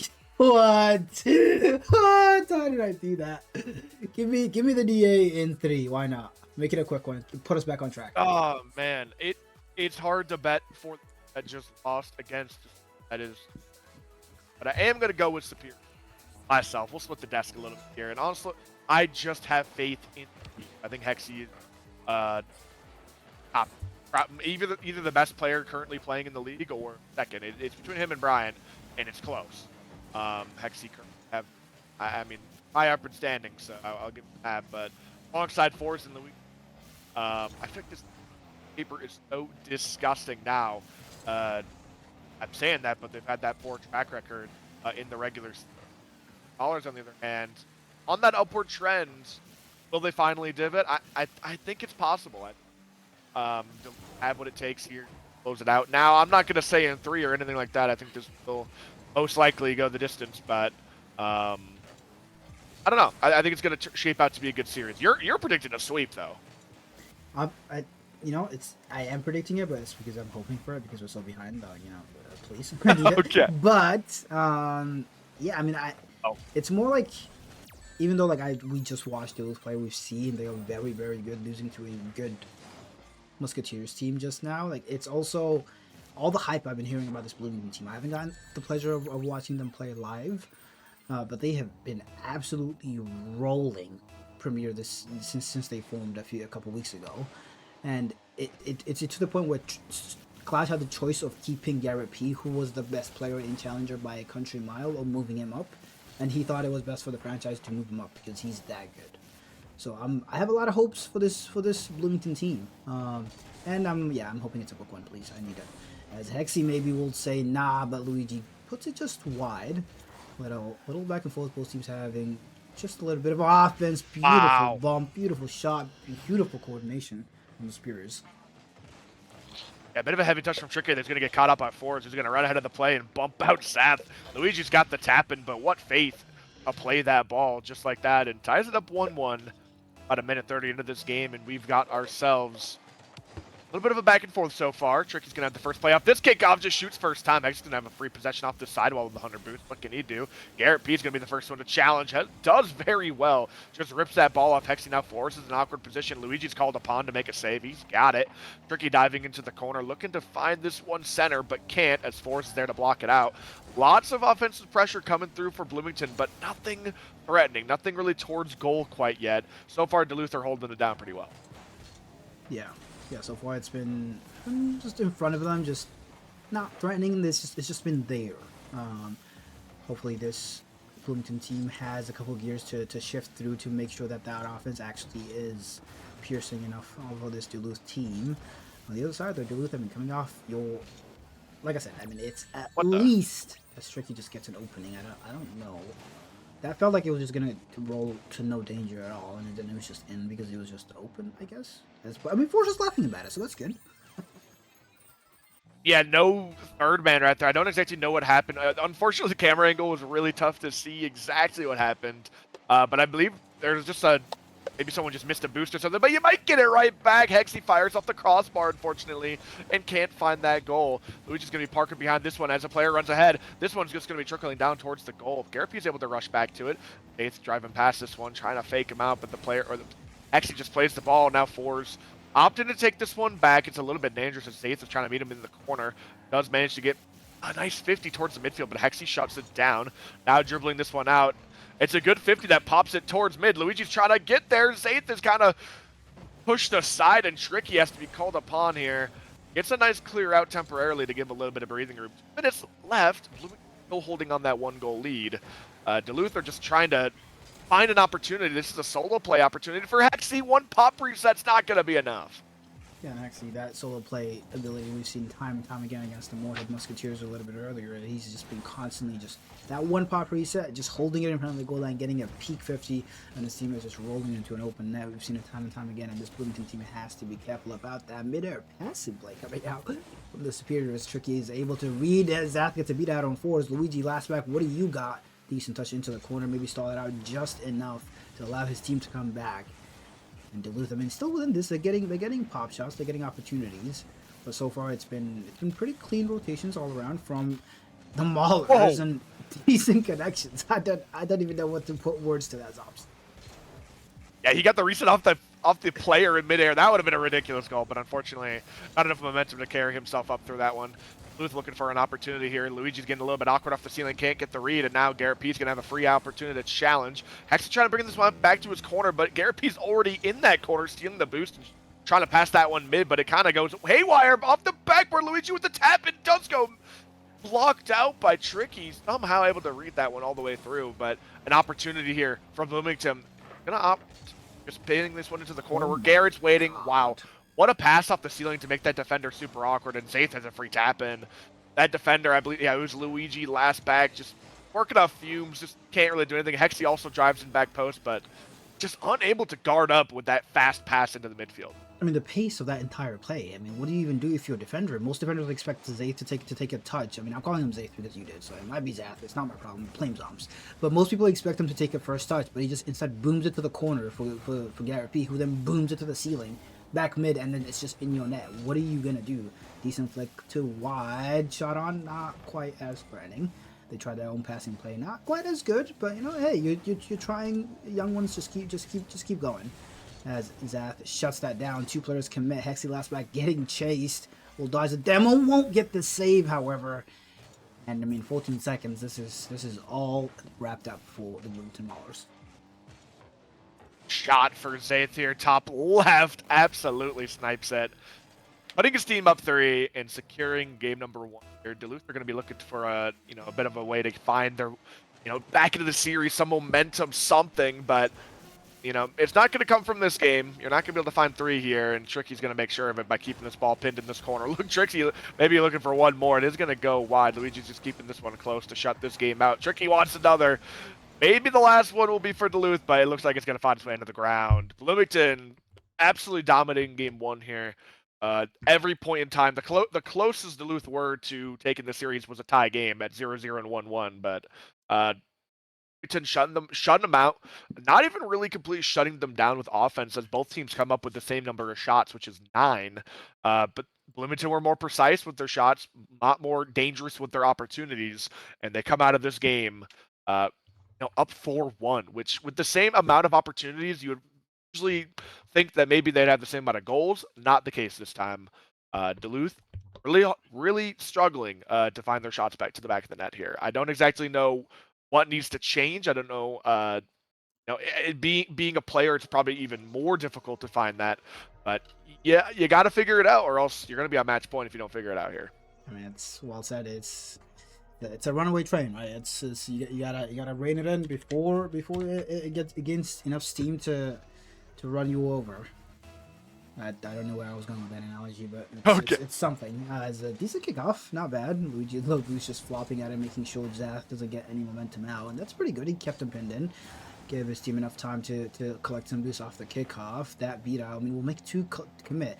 And Doms, I mean, like you said, you didn't watch that last game, so let me give you some intel on this Duluth team. They love the triple commits. They love them. And Mohead wasn't really punishing them. I don't think we saw much of it in game 1, but it's definitely something I would look out for, especially if they start getting more desperate and they start needing more goals. What a beat out by Luigi there. Send away from Tricky, and the ball is just pinging around everywhere now.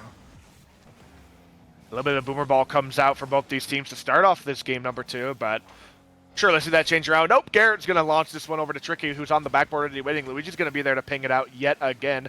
Now Zaith to take control. It is a bit of a heavy touch, but he's going to get back to it, looking for the double time. Can't quite find it. It's into the midfield. Luigi's got the shutdowns, looking for the sidewall. Tricky's got a nice challenge, and now a double commit for Duluth, which is going to really slow the pace of their offense down here. Zaith can take control here. That 50-50 is going to kind of shake it to the side. Tricky's going to pinch this one out. Hexy, finally, with a nice control touch over to forwards who can dribble this one out. Flip reset for him. Looking for the double. Got the dunk. Hexy into the corner. He's got full boost still. Looking for that midfield pass. He finds it across the box. Is there someone there to finish? It's Luigi, but it goes off the post and out. Now Zayd's going to clear this one away safely. Bloomington may have won 4-1, but they had the exact same amount of shots as the Duluth Superiors last game. So Duluth definitely had the opportunities, but unfortunately, shots like that bar down just a fraction off. Not gonna do your bidding. What a dunk there. And now Hexy just has to back off. Zath going for the edge of a bump, not gonna get it. Hopefully his team able to back him up and get it out. Decent demo. But the pressure is back right on from this Bloomington team, just pushing and pushing and pushing. And when they push as a team, which is not... I don't think it's fair to say that Duluth don't, but there are times where they don't. So I'm gonna say they don't. A good opportunity there, but oh my gosh, almost an own goal. It would have been unfortunate. It is going to be pinched away. Zayd's trying to take control, getting chased down by Hexy. A little bit of a train right there. Luigi's going to be taking advantage of this one. Pinch it to the midfield. Forwards can't commit as all 3 players are in front of the box. And that has been one thing that I'm looking forward to more, is that the positioning of the second man, because they have been missing a lot of their shots, whether it's been defended or not. I mean, they have so many opportunities. He's going to find the back of the net. And so far, honestly, I think Duluth have had better chances, but just not able to close them out. Now, maybe an opportunity for Tricky as Hexy's trying to just sit under it with no boost. That's a perfect shot, apparently. It looked like it was just kind of, a soft shot towards the back right side, but Hexy with absolutely no boost can't get to this one. And 4's on the backboard. It's just out of reach. Turns out that shot was perfect. Hey, a shot that goes in is a perfect shot always. Hexy unfortunately no boost, can't do anything. Forwards not able to gain enough momentum to get back to that. As now Bloomington looking to double their advantage, just keeping that pressure on. Garrett P just taking Luigi for a ride. Love to see that. But Tricky's looking primed right now, looking pretty fast, pretty consistent, pretty decent. Is that shot? I personally thought it was gonna be him. No, I can't lie. Can't even blame you. Luigi I mean- slots it. Beautiful pass, beautiful shot. That goes missing, which is not something we've said often. And Duluth are back in it. Yeah, what honestly, I thought it was a mistouch from Luigi. Ended up being an absolute dot into the midfield. Or sorry, for fours. Ended up being an absolute dot to Luigi in the midfield, and that's what we needed. You know, a really fast play. Luigi's been really fast a lot of the times to those shots. It's just been getting it under that bar, which this time he slotted perfectly. And like you said, honestly, I was a little bit worried for a second there, but it ended up loading in just perfectly.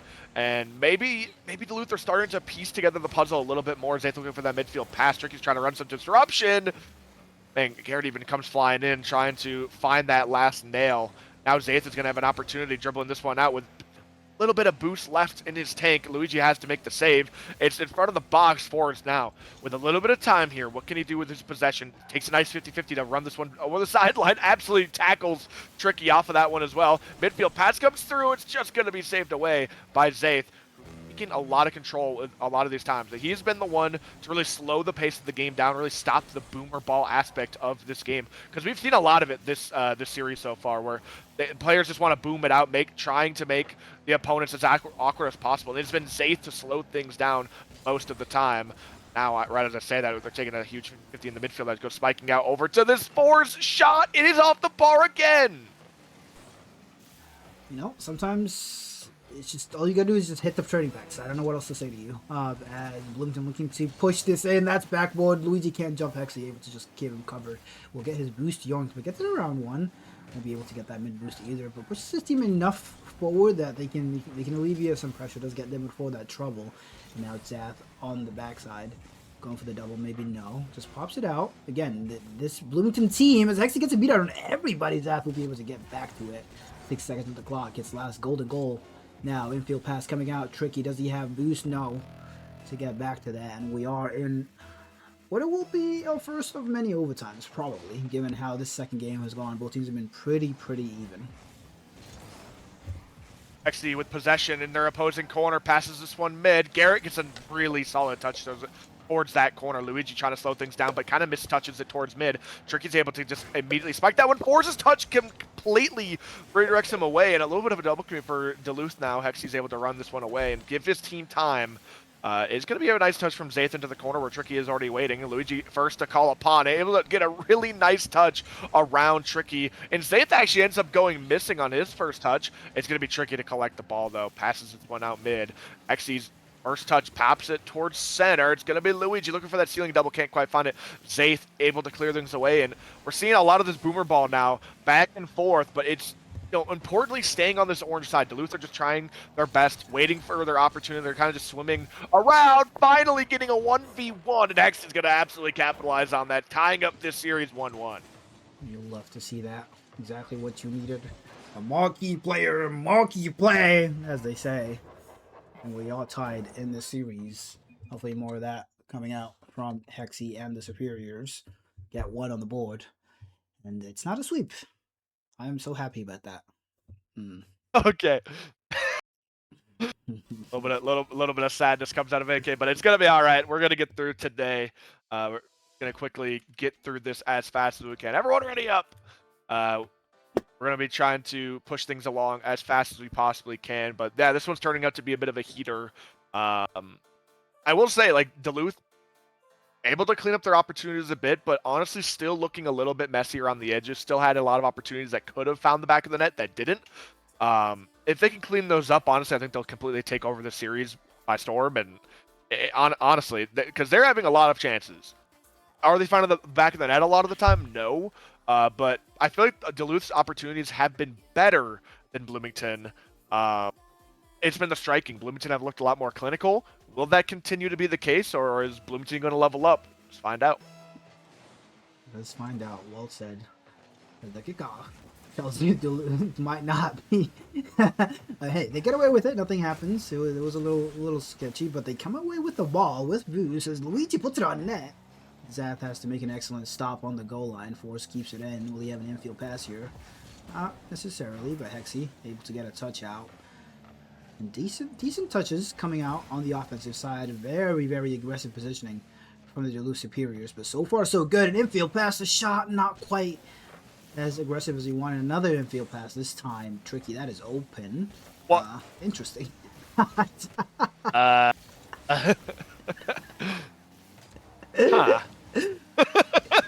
Zomz, What is happening? Luigi scores. Yeah, that's all I know. I don't know what happened before that. But Luigi, beautiful shot. Garrett P with an amazing pass. Luigi will say thank you very much. Tricky can't get back to it. And the Spears have their first lead of the series, except the last one that they won. We will take that. Yeah, sometimes you just can't. You don't have words, so you just gotta move on. Bloomington, I think just played 6v0. I think Duluth had 6 players on their team for that last minute of game, saving their shot and then basically own goaling. But it's okay. You still have lots of time left in this game and lots of time left in the series. You got to figure things out, but you definitely gotta, lock in a little bit more. Maybe having a little bit too much fun. Surely tides will change. Luigi's trying to find the backboard and find this ball center. It's going to get cleared away. Garrett P looking for a little bit of disruption before, just shakes it off and has an excellent 50-50. Now Zaith a little bit awkward. What an excellent 50 by Hexy. Trying to get this ball in his head as quick as possible. We're going to take the low 50-50. What an intersection by Zaith, though. Now, with time, in space, popping this ball up for himself. Air dribble looking for the backboard. Does he have the double? No, it leaves it for Tricky. Slotting it. Wow, what a save from Luigi. Able to get in and out of his goal really fast to get to that one and keeping that 1-goal lead. Now a massive clear down to Hexy, finding the open net, and then 1-goal lead extends to 2, and Duluth are absolutely taking over now. I feel like I've just seen this play before, where Bloomington missed a very good opportunity on the goal line, and then counterattack immediately to lose score. Like it's literally deja vu. I don't know what that was. Maybe a little tilts moving around. I've definitely seen that in ones. In all CS that I've been watching, people just leave and join and wiggle the camera when they get mad. But Bloom just gotta hit their shots. Well, both goals they've conceded this game so far, it's come right on the back of missed opportunities on the opponent goal line. Whether it's Tricky saving a pretty open net, I'd say, or Tricky's shot getting saved on the goal line and no follow up and a counter attack. But we all make mistakes, as Bloomington says, not just us. Duluth also makes mistakes, as this 50 coming out from Zath goes past Luigi into an opening, and Garrett P is just ready for it. I don't know how or when, but he is. Yeah, really stepping on the gas right there, able to cut that lead down from 2 to 1. Still 3 minutes left in this one as well, and he's going to start off this kickoff with a Zaith per possession here. What can he do? Luigi pre-jump, but able to get over that one. Still keeping this ball nice and close, but Hexy has a really excellent challenge. Garrett P is able to slap that one away temporarily, but does get demoed out. Zaith's touch to the corner is going to be relatively safe. Luigi's instantly on that one to pass this one center. What a touch from Hexy. Does he have the double? He's got it into the center. Luigi's got the tap in.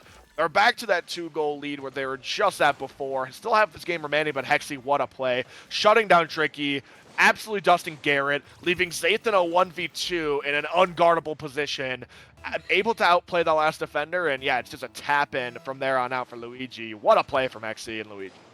And we haven't said his name too much, Hexy, that is, and there's a reason he is the first overall pick of MCS Season 13. I mean, excellent player, and the moment he gets rolling, very, very difficult to stop. As this Bloomington team will have to find a way, because he has definitely stepped up in this game today. It's not like he was playing bad in the first couple, but he's just stepped up a little more as Luigi playing his time, playing the 50. We'll get his boost young. Hexy will take his time. Relax, decent 50. Keeps it on his hood, just goes for the 50 again. And, that's players at this highest level, Zoms, and it's I was playing in the previous series where for a long time we all thought Duluth had the series in the back and they were going to beat Moorhead. The reason was Hexy's 50s. They were going exactly where he wanted them to go every single time, whether it was on the goal line, in the net, everywhere where he wanted it to go. As that 50 game is something I personally just need to learn how to do, but maybe Zoms will teach me one day. As fours tosses to the sidewall, the shot coming out from Luigi will be cut out by Trickster. Hey, Tricky, you're so fun. Yeah, you're going to have to find someone else to teach you that, because I ain't got any clue at all. Anyways, looking for an opportunity here. It's going to be forced up the backboard, pushes it in, does it get cleared away.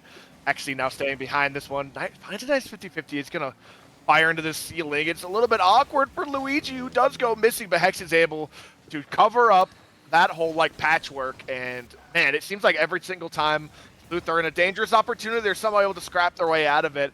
Even despite sending maybe two people every so often, it sometimes seems necessary for them because the play is just going so fast. You don't know who's going to get outplayed at any given time. So sometimes it like really works out for their advantage. They're still behind this one.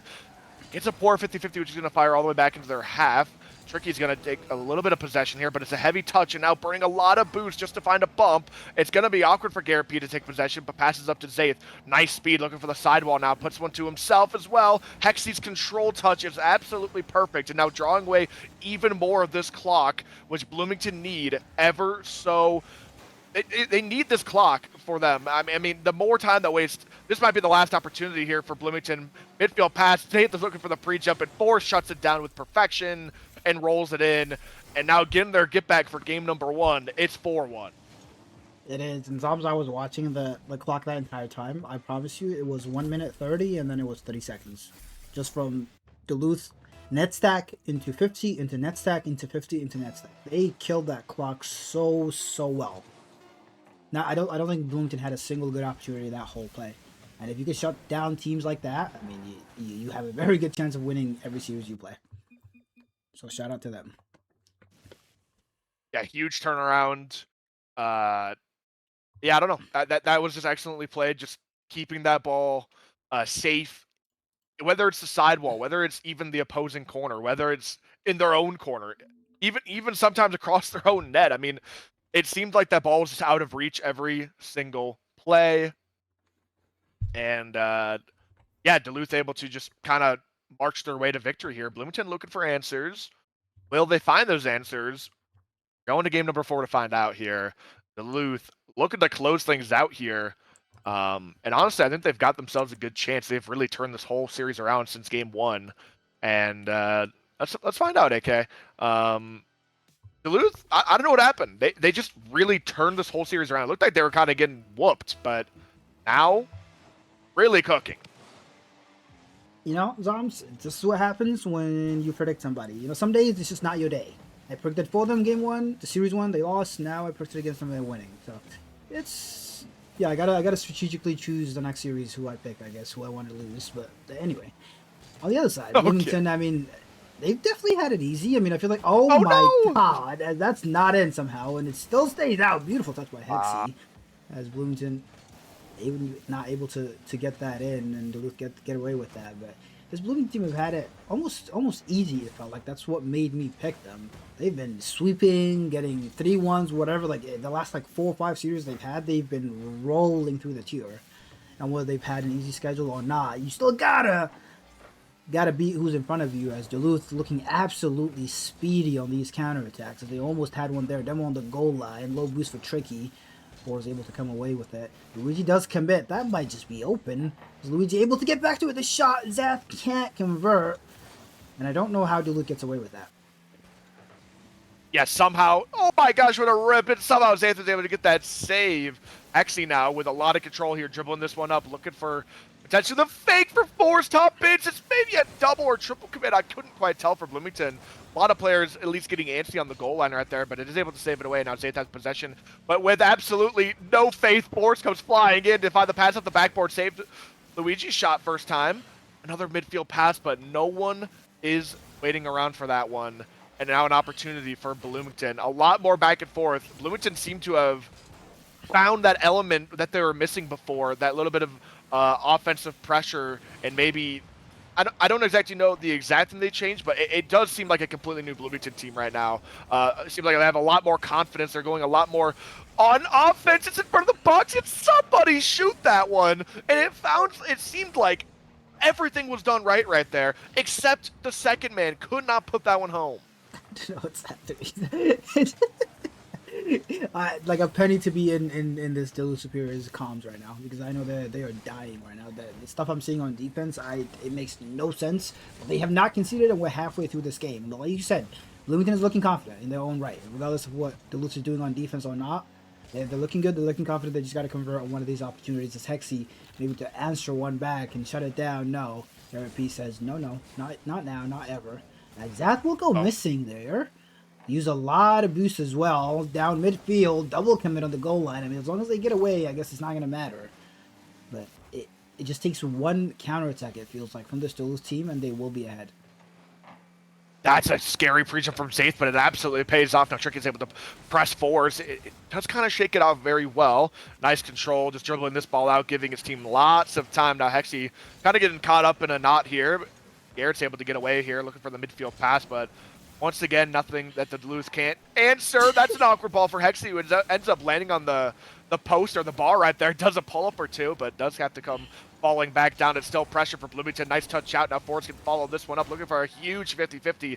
Pushes Zaith back into a defensive position here with only a pad or two to work with. Midfield pass comes through. Tricky has a nice touch to keep this ball safe, but the boost steals are coming through for Duluth right now. Absolutely starving out the Bloomington defense. Zaith is able to secure that Hunter boost top right there, but how long can you defend with little boost? It seems like forever as Bloomington break out and even have some offense potential here. Luigi on the backboard dribbling this one out, but shut down by Garrett P instantly. Looking for a shot. Hexy will have that save for free. I mean, if ever there was a 1-0 game, man, this is it. The way it's going, this is it. And I'm waiting for the... I'm kind of sad that the pipe sounds of the crossbar are not in the game anymore, because I'm waiting for a clown-type goal to end this game. Because so far it's been absolutely nada from either team, really. And there's already 50 seconds on the clock. This game has flown by. Hexy big, booming clear. Garrett P has a 1. Hexy just keeps it in. Decent beat on 2. The follow-up is just not close enough. Tricky comes away with it. Now it's Bloomington's turn. I mean, they are on serious point. They need this more than Duluth. Duluth can afford to lose one more. They definitely, actually, now that I said that, they've lost like 5 game 5s in a row, so they definitely do not want to lose. Because if they do, we don't even have to watch game 5. I already know what's going to happen. As beautiful 50 in front of the goal line. No triple way, commit. no way. Zap has to convert. He has no boost. He has to put him in at least something. Wow. No way! Somehow Duluth, they're able to get out of that one unscathed. I say that, but the offense is still going. It will not be unscathed. They will take a hard fall. And it seemed like it took maybe 20 more seconds than it needed to be, but eventually it falls in. Double commit after double commit after triple commit after double commit. Eventually you get punished. And Duluth gets scored on with less than 10 seconds left. Are they able to find a goal here? Kickoff goes Bloomington way. It's going to be a possession. That's a missed touch. An opportunity shut down immediately. Bloomington come away with game number 4, pushing it into game number 5, which Duluth are not looking forward to. Like you said, they fear game 5. And this game, it was so confusing. Duluth were on defense for so long, but there was no real crazy opportunities until they double commit on the goal line of Bloomington, where they should have scored. They really should have scored right there, but I believe both off or people shooting, both hit the post, and then it's a double commit as well, and it's just a runaway for Bloomington to win this whole game, the whole game 4 to push it to game 5, which might just end the series. I mean, that was just crazy turn of events. Now Bloomington, they might just convert it all. I mean, wow. AK, I have no words. No words is right. I mean, hopefully this man Forrest on your camera has words for his team, because this is their 5th, maybe even 6th, but as far as I know, for now, their 5th straight game 5 in a row, and they've lost. No, this is their 6th in a row, and they've lost the last 5, so this would be 6 in a row. So game 5 has not been their friend. Clutch has not been their friend. If ever there was a time to shut it down, it would be the one double header match week for Premier. It would be today to just answer right back, as Bloomington just want to immediately shut that down and make Duluth spines tingle a little bit. It is game 5, and you're starting with 19 seconds in. Beautiful shot, beautiful pass. Excellent combination. I don't even know how Garrett P got there. He was just up on the ceiling shooting that one all of a sudden, and it's top bins 20 seconds in. An excellent way to start off game number 5 here. Nice pop reset to the backboard where Luigi's going to be collecting. Re-jumping Garrett, able to at least force that ball off of Luigi. Forrest is going to have an opportunity here, but with low boost, all he can really do is tap this one down towards this corner. That 50-50 is going to be thrown away. Hexy is able to get a nice touch on this one. 50-50 with Zaith. Comes barreling through. Hexy still stays on it, able to dribble this one past. Even maybe one more. Tricky's touch is going to follow into Forrest. Forrest looking for the shot, can't quite find it. Shut down again. Minute into this game, and it's Duluth trying to fight back. Yeah, so far nothing doing. Bloomington has all 3 people stacked in the goal. That bounce, not great. Double commit coming out from the Superiors. Doesn't touch to the corner as a shot forwards. Beautiful touch. Pinch by Garrett P. Just stays on it. It's Hexy has to bring it away. Gets it around 1. Zath just waiting on that midfield. Luigi pushing aggressively as his fours. The flying Vivo mission coming out from the Duluth Superiors. But they're back on defense already.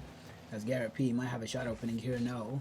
Shut down by, I don't know, something is happening. The ball's getting 15 everywhere. Zath has a double attempt. Force shuts it down. And so far it's been Bloomington just edging the better opportunities, but it's been a whole lot of midfield play, a whole lot of nothing from both teams.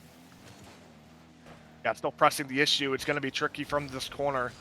3 minutes on this clock for Duluth to play. Not all hope is lost. Garrett has a nice touch out towards this blue corner, looking for the potential of this sidewall even. Force is able to lock down and not only get the 50, but also secure that boost. Hexy's challenge will settle this ball into the corner. It is looking maybe to get across the box, but Force won't let it happen. Maybe an opportunity for a 1v1. What a fake challenge for Garrett P to not only kind of scare Force off that play, but also get the boost steal. Bit of a fake comes through. Hexy to Luigi, but Saith just sees that play through and shuts it down so quickly. And it seemed like that this entire time, and a free opportunity for Garrett P, and he absolutely strikes while the iron is hot, and it is just free, it seems like. Garrett just gets 1 touch, and there's no one to contest him. Top bin shot. Luigi is left staring, and it is an absolute home run. It's just sent top bins 2-goal lead now. Yeah, no clue how there's no challenge, no force, no nothing on that play by Garrett P there. Just had the whole freedom of the pitch. Zath goes missing. Luigi to the sidewall to himself, maybe no. Okay, we'll shut it down. But yeah, I mean, a player of Garrett P's caliber, any player in this tier, you just can't give that much space to. You have to put a challenger in. Honestly, any player in any tier. Give him enough space, enough room. The beautiful 50 goes straight to Luigi. Shot on net, and Duluth, there is still some life in him. Still fighting back. What a pass across. Fours to Luigi. Luigi's able to find the back of the net right there. And despite it maybe not being his best shot in the world, it's going to be just good enough. Fender gets a hand on it, but it's just not enough to get the save. That lead is now cut down, but it might not matter. It's in front of the box, but can't get around it. I thought that might be an absolutely devastating kickoff goal, but not able to convert on that one. Duluth are holding on, still only down by 1. It's almost as if those last 2 goals never happened.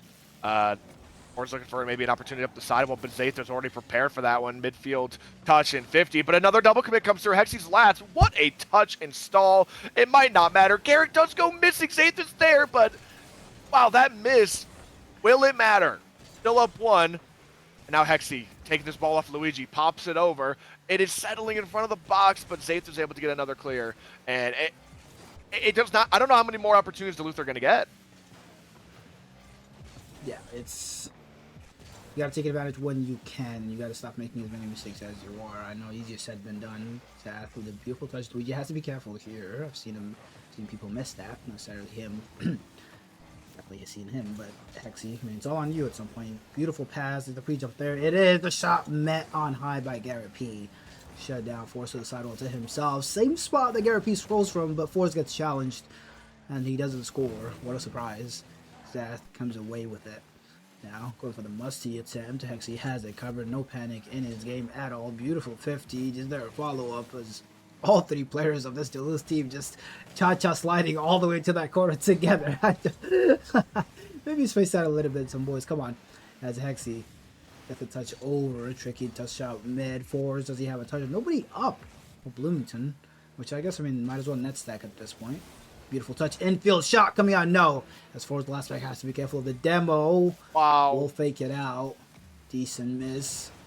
Big 50. 23 seconds. There's still an opportunity in here for Duluth, but they got to get the ball out of this half.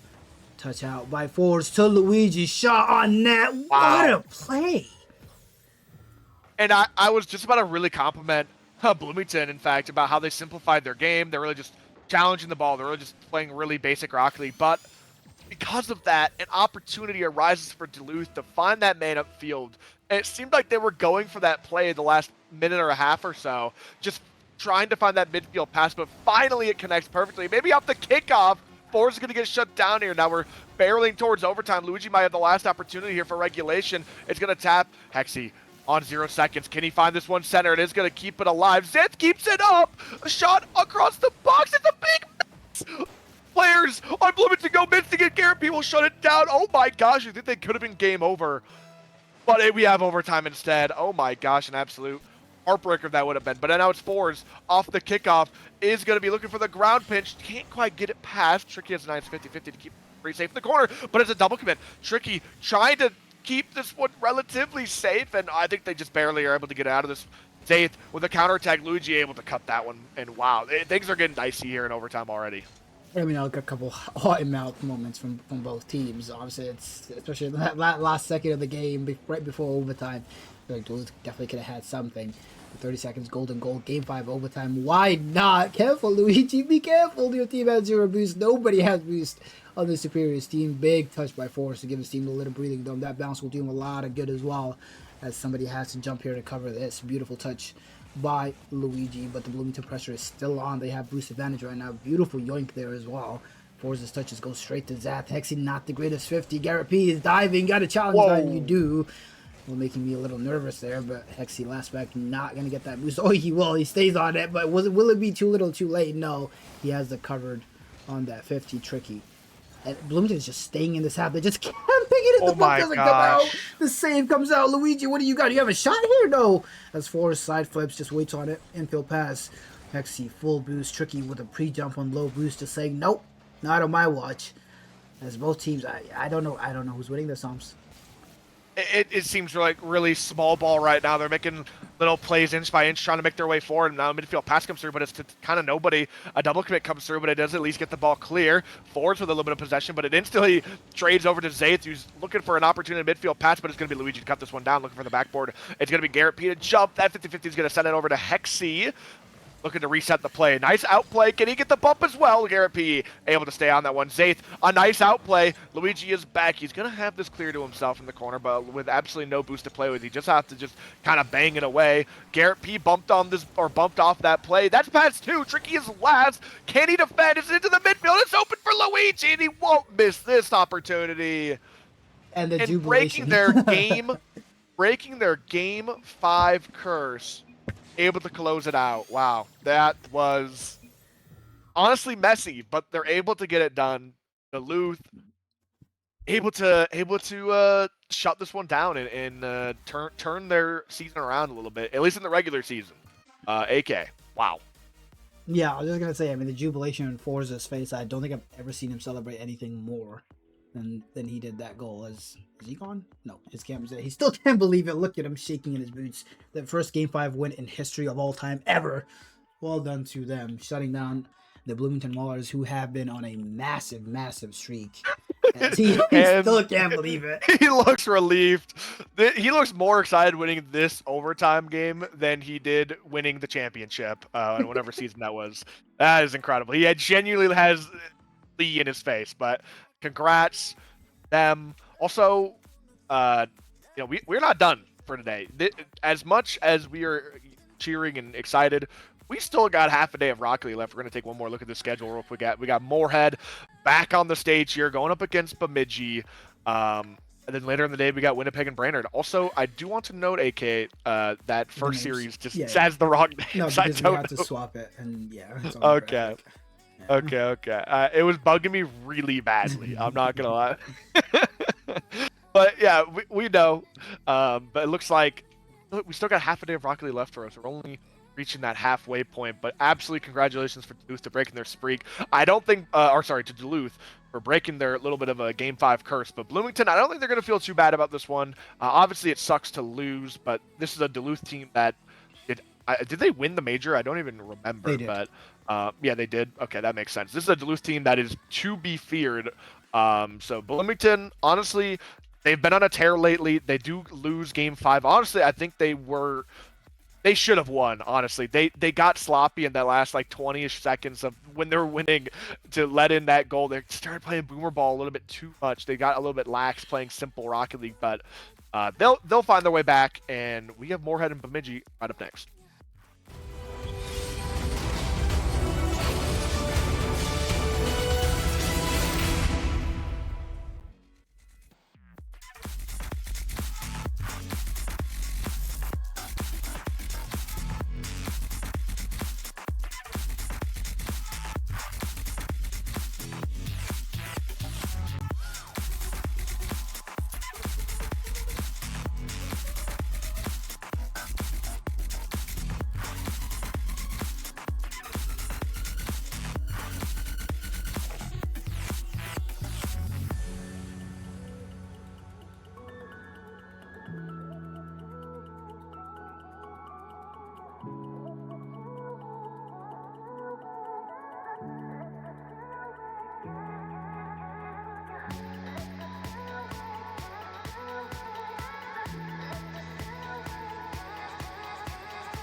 Hello, everyone. We're back with some more MCS Premier.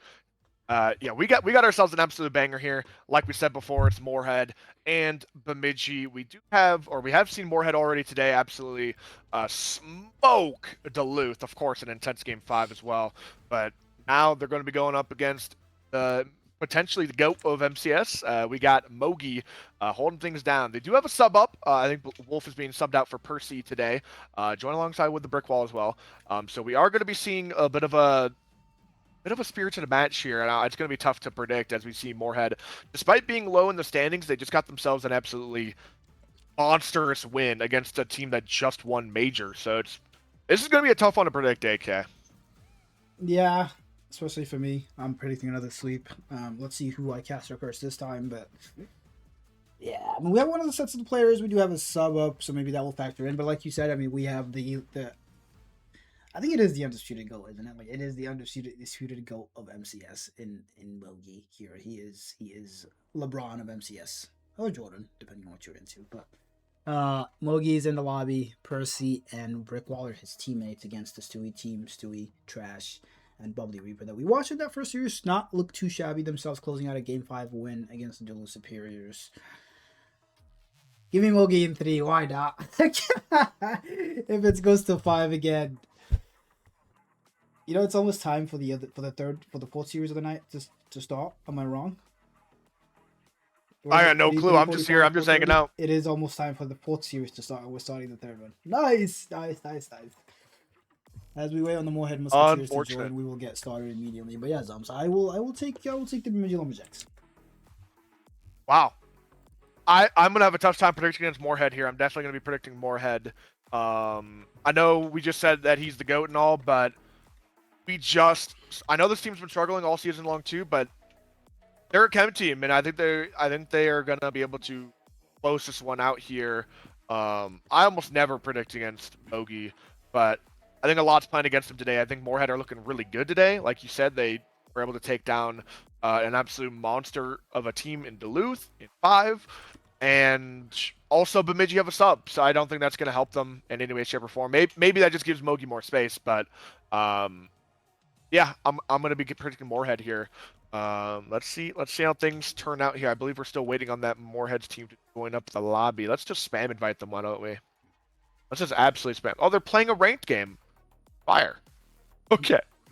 Hey, I say we forfeit them for game 1. That way, well, actually, Right. nah, it's fine.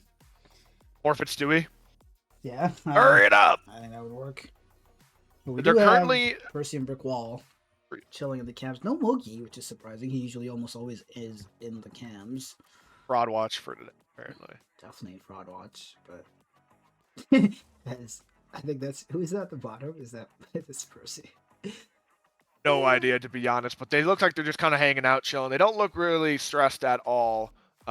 Just hanging out, which is honestly, I say this a lot, but honestly, having a sub is not always the biggest nerf in the world, because you kind of play stress-free. You know, you play without any care almost. Obviously, you still care. Obviously, you still want to win, but it's like if you lose, it's like, who cares? Like, it's not even my own tier. Like, I have said this a lot, that sub-ups, honestly, despite it being a downgrade in the player, I think it ups the confidence. I think it ups a lot of the other aspects of your game, with the right team, of course. So we'll see if they're able to carry it out. There we go. We got the Moorhead team on the cams as well. And they're just closing out their ranked game. Stewie is looking absolutely dialed right now. He actually looks like he's giving the 1,000-yard stare to the Rocket League screen right now. I can't even lie.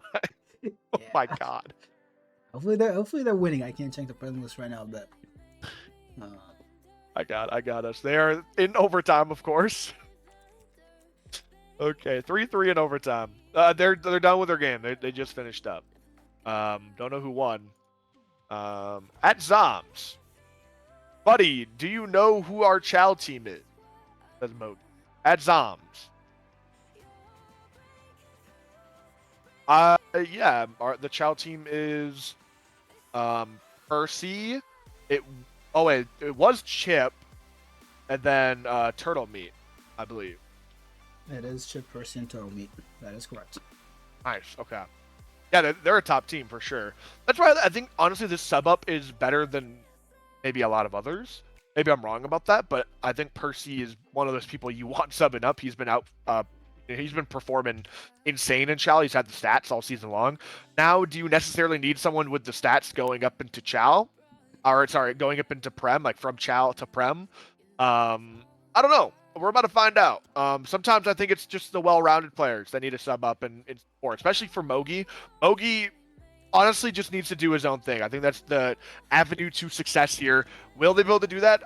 I honestly think there's a pretty decent chance. I'm predicting more heads, but it's hard to predict a team or to go against a team on such good form today.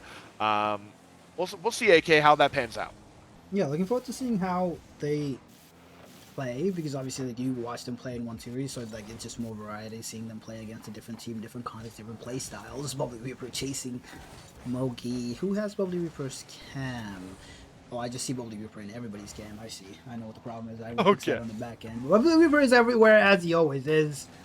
Trash getting ducked out by Bubbly Reaper. I'll fix that. Awesome. Oopsie.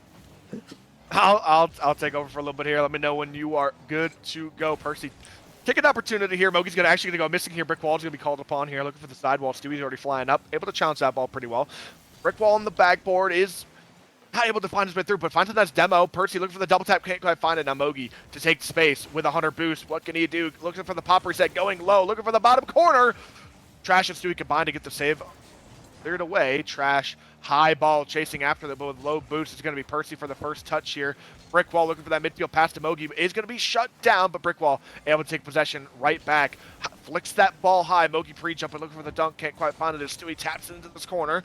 Brickwall looking to find this one center. It's going to be a 50 that leads it across. Percy even finds himself an extra touch. Bumps out two players, one on both teams. All in fair game. That pre-flip touch is going to send it past Mogi, unfortunately. And now Stewie has an opportunity to go towards the backboard. What a save from Mogi to clear things away. Trash into the midfield. He does go back, but it's going to be back to Stewie. Stewie trying to call a fake right there, or Trash trying to fake out Mogi, but Mogi just does not care. Plays the ball, and it's going to be Percy to strike down the center of the field, finds the back of the net, and gets his team that 1-goal lead. Nice pass from Mogi off the backboard. And it is just, I think Stewie might have been able to get a hand on that one, but coming in a little bit too hot. It's Percy to get the first goal here. The sub up, call him the super sub. And, AK, I'm not entirely sure if you got anything fixed quite yet. Yes. But yeah, it's that's no. I'll just keep going until you you call me off. You can chill out for a second. Yeah, I see Bubbly in Trash right now, but I'm guessing it's because the two people who don't have cams are like weird. But anyway, that's whatever. It's fixed for the out of 6 of the lobby, and we'll figure out the rest of them as we go. But Bloomington's starting off pretty strong. Their control, their counterattacks, they're just playing around each other, the rotations, everything is looking absolutely primed and clean. Don't look like they have a sub at all. But Trash in the air, fakes for Stewie, save by Mogi. MCS MVP, there he goes, just shuts it down. But this Mohead team will pack a punch every time they counterattack, especially with Bubbly Reaper. Looking for those demos. That just sneaks in. Bubbly Reaper. Brickwall just slots that. I don't even know. Yeah. It looked in right there. Trash's perspective on that was a little bit misleading. Trying to get the chip out. I think he thought it was going in off the post right there, but it bounces out. He flies off the post and is unable to get back to that one. And Mogi, who is AFK up this kickoff, it seems he's lagging bad. They're going to take full advantage of that. And yeah, Moorhead, I mean, they're under no obligation to, unfortunately, they're under no obligation to pause or wait or anything. They just keep playing. I don't know if we have any rules against that yet. It's just kind of a play-on situation. Say pause. Okay. They are able to pause, but Moorhead, I believe their goal is going to stay. The goal is going to stand. We're not going to go into nitty-gritty of that. But, yeah. Let's go back a couple seconds to 23 or something. Confirm. Restart from kickoff and go from there. Let's make sure Mogi is good. Are you good? Make sure the players know what's going on. I'm not confused.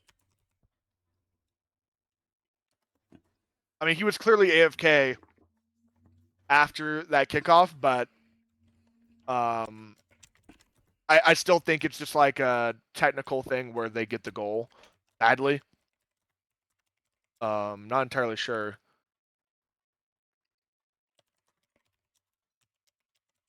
I think they're good to go.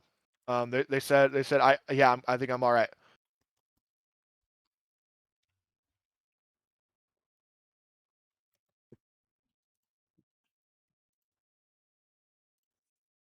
All right, cool. There we go. Oh yeah, you could have restarted the whole kickoff, but that's all right. They're gonna be all right. I might have forgot to do that. It's okay. It's okay. It's okay. It's okay. Hey, a goal They're didn't gonna go be all in. right. That's what we care about. It's all that Yeah, matters. play ball. They're gonna be all right. They all said they're good, so you better get going fast. I'm glad they didn't yeah. kick off. A goal didn't get scored. Otherwise, it would have been such a mess, and people would have been mad at me. You would have just restarted it. I think it would have been fine. I would have, but yeah, people, you know how they get. It's okay. Well, 2-1 for the Bemidji Lumberjacks. Let's see if they can keep that flow going. The cameras seem to be fixed now. Mogi is a blank as he should be. He does not have a camera on, and everybody else seems to have that camera on. Percy looking absolutely prime, dialed in, locked in, leaning forward. Infield pass coming out from him. You have a save. Mogi just waiting back. Gets bumped out. Demo on the back line as well. Stewie going for the reset shot. Is that just... no, what a save by Percy. Lovely Reaper has to just back off, respect Mogi's touch here. Pressure is on from the Moorhead Musketeers, however. Looking for the second of the night. Of the game. Yeah, I'm cooked subs. All good. Aren't we all a little bit here? That lead is still being held by Bemidji, despite losing or kind of getting scammed off that first one. You're still going to be fighting for it. Nice save from Percy. Stewie's going to get a shot. Top bins to absolutely heartbreak. Bemidji do get scored on here. It seems like Mogi, he couldn't get up to this one quite. It's a nice shot from Stewie. Puts that one across the box and still top bins. Minute left on this clock. We got ourselves a tie game. We'll come out on top here. It's looking honestly like Moorhead after that unfortunate lag. Oh, and they're pausing again. Yeah, it seems they're pausing again. I don't know how many times. Yeah, that's rough. It seems Mogi's still lagging. I was gonna mention that. Yeah, he's gone. I think he might have just fully restart. Man, that really is unfortunate. What a P then. All right, yeah. It seems like we're just gonna take a slight break here, while they figure their stuff out. Really sorry everyone for the delay. This is the last thing AK wanted. But yeah, it seems like Mogi just DM'd me. He said his Ethernet is giving him some problems. I'll just say rip. Yeah, it's really unfortunate, AK. But I think stuff like this happens, and they'll have to bounce back. Yep. And I think now what we're gonna do is, because at this rate we will be done so late that last match I might just, if they want to wait they can wait, but might as well just ping them and say, yo, if you want to play off stream, go for it. It's not fair to make them wait that long. Because they are supposed to start at 5:15. We will not be starting at 5:15. Yeah, you could probably just send them in. It sucks a lot, honestly, but like, what are you gonna do?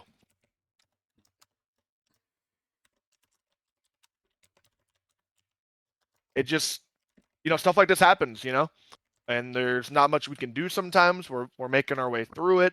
Couple technical pauses here and there, but that's the joy of being a producer sometimes, AK. And it's not exactly joy. It's kind of pain. It's okay though.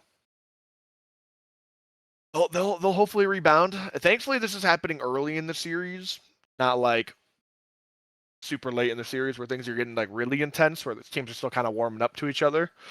Yeah. Anyways. Anywho.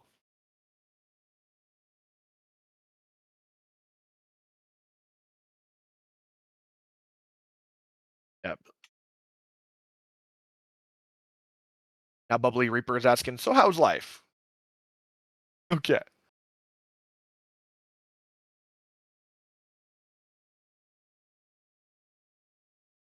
I'll give him some feedback right there. Anywho. Trying to get these ones on the road here. What was the next match anyways? I'm kind of curious now. Jet? Hello? Hopefully, I didn't abandon you for too long. No, I was just sadly talking to the dark here. Embarrassing. No. And I asked you a question right at the end there, and I just got ignored. I was a little bit sad. I didn't hear you ask me. It's all good. I was asking what the last match even was. It was Winnipeg Brainerd. Okay. So we would have watched Whitlock and Brian lose in 4K. But Okay. unfortunately, Yeah. Whitlock Bryant losing again. That would have been super thrilling. Winking to the camera right now. Okay. Anywho. We still get to watch greatness here, so who cares? Are the players back? Not quite. Mogi still waiting on the big Mogi here. Both teams at least seem happy. At AK, they forfeit, right? JK, unless. Okay. I mean, at some point, right? At some point. At some point, yes, but I don't think it's been long enough for a forfeit. Okay. Everyone good to go? Yeah. All good from all of them? Every zombie?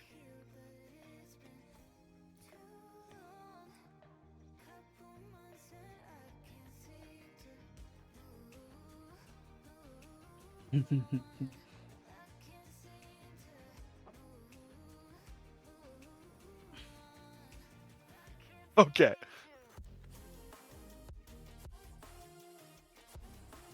All right, seems like they're going. Seems like everything's good. They're getting back. A little bit of lost time here, but only 50 seconds left. Is this even the first game? I legitimately don't even remember. And oh my goodness. It's a bit of a feels bad moment, but it's never great when a goal gets scored like in the first 5 seconds of a restart. But well, the ball went upfield for a second and then it came back. So it hurts even more because it's against Bemidji, who have been the one on the back end of this whole thing. But at the same time, Moorhead are also just as much. I mean, they're the ones time is getting wasted a little bit, but it feels bad for both competitors. That was an absurd open end miss, by the way. I'm not even going to mention it anymore. You're laughing it up, but that was terrible. I'm not even going to mention it.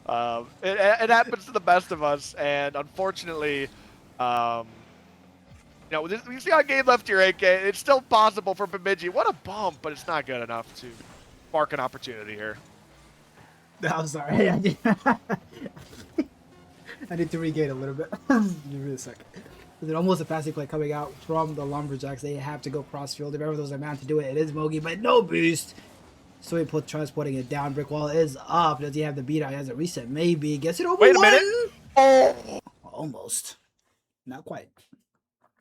That was almost absolutely filthy from the brick wall. He got the reset. He looked for the bump, but that last man able to kind of contort their way around that and save that one. Look at the shots this game. Absolute shootout. I think it was 15-10.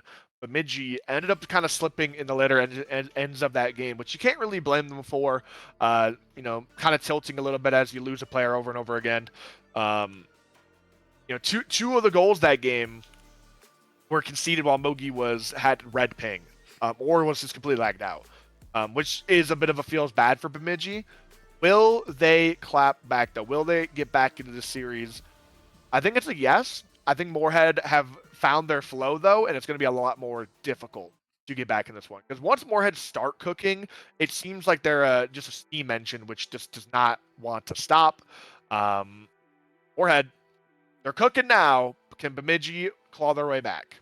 I mean, you got Stewie smiling, Bully Grouper giggling. We don't know what Trash is doing, but he's just going, probably. But when they're in good vibes, good spirits, this Moorhead team is, like you said, a stream train, and it's hard to stop, especially if Mogi stays lagging. Okay. But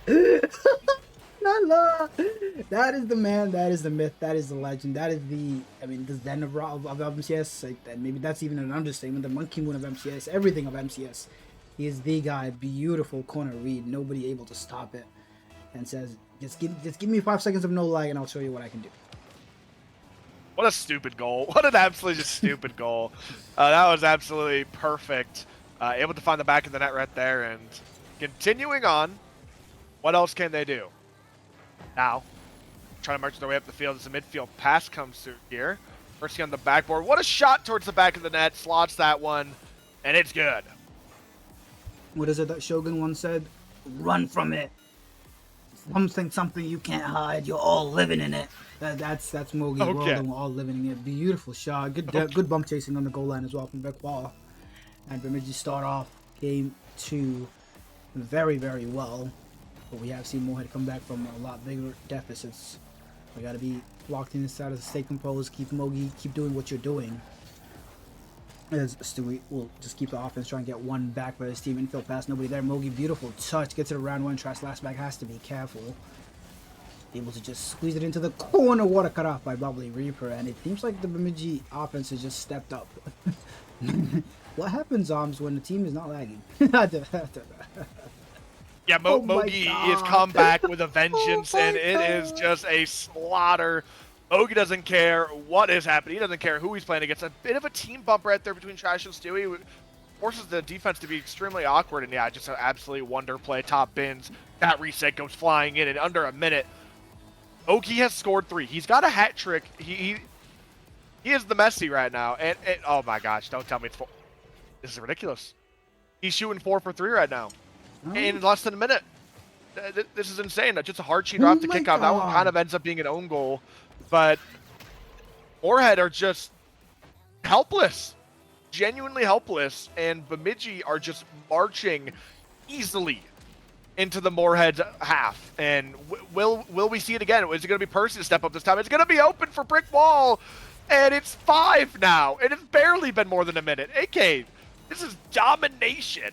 I mean, I have no words. This is just...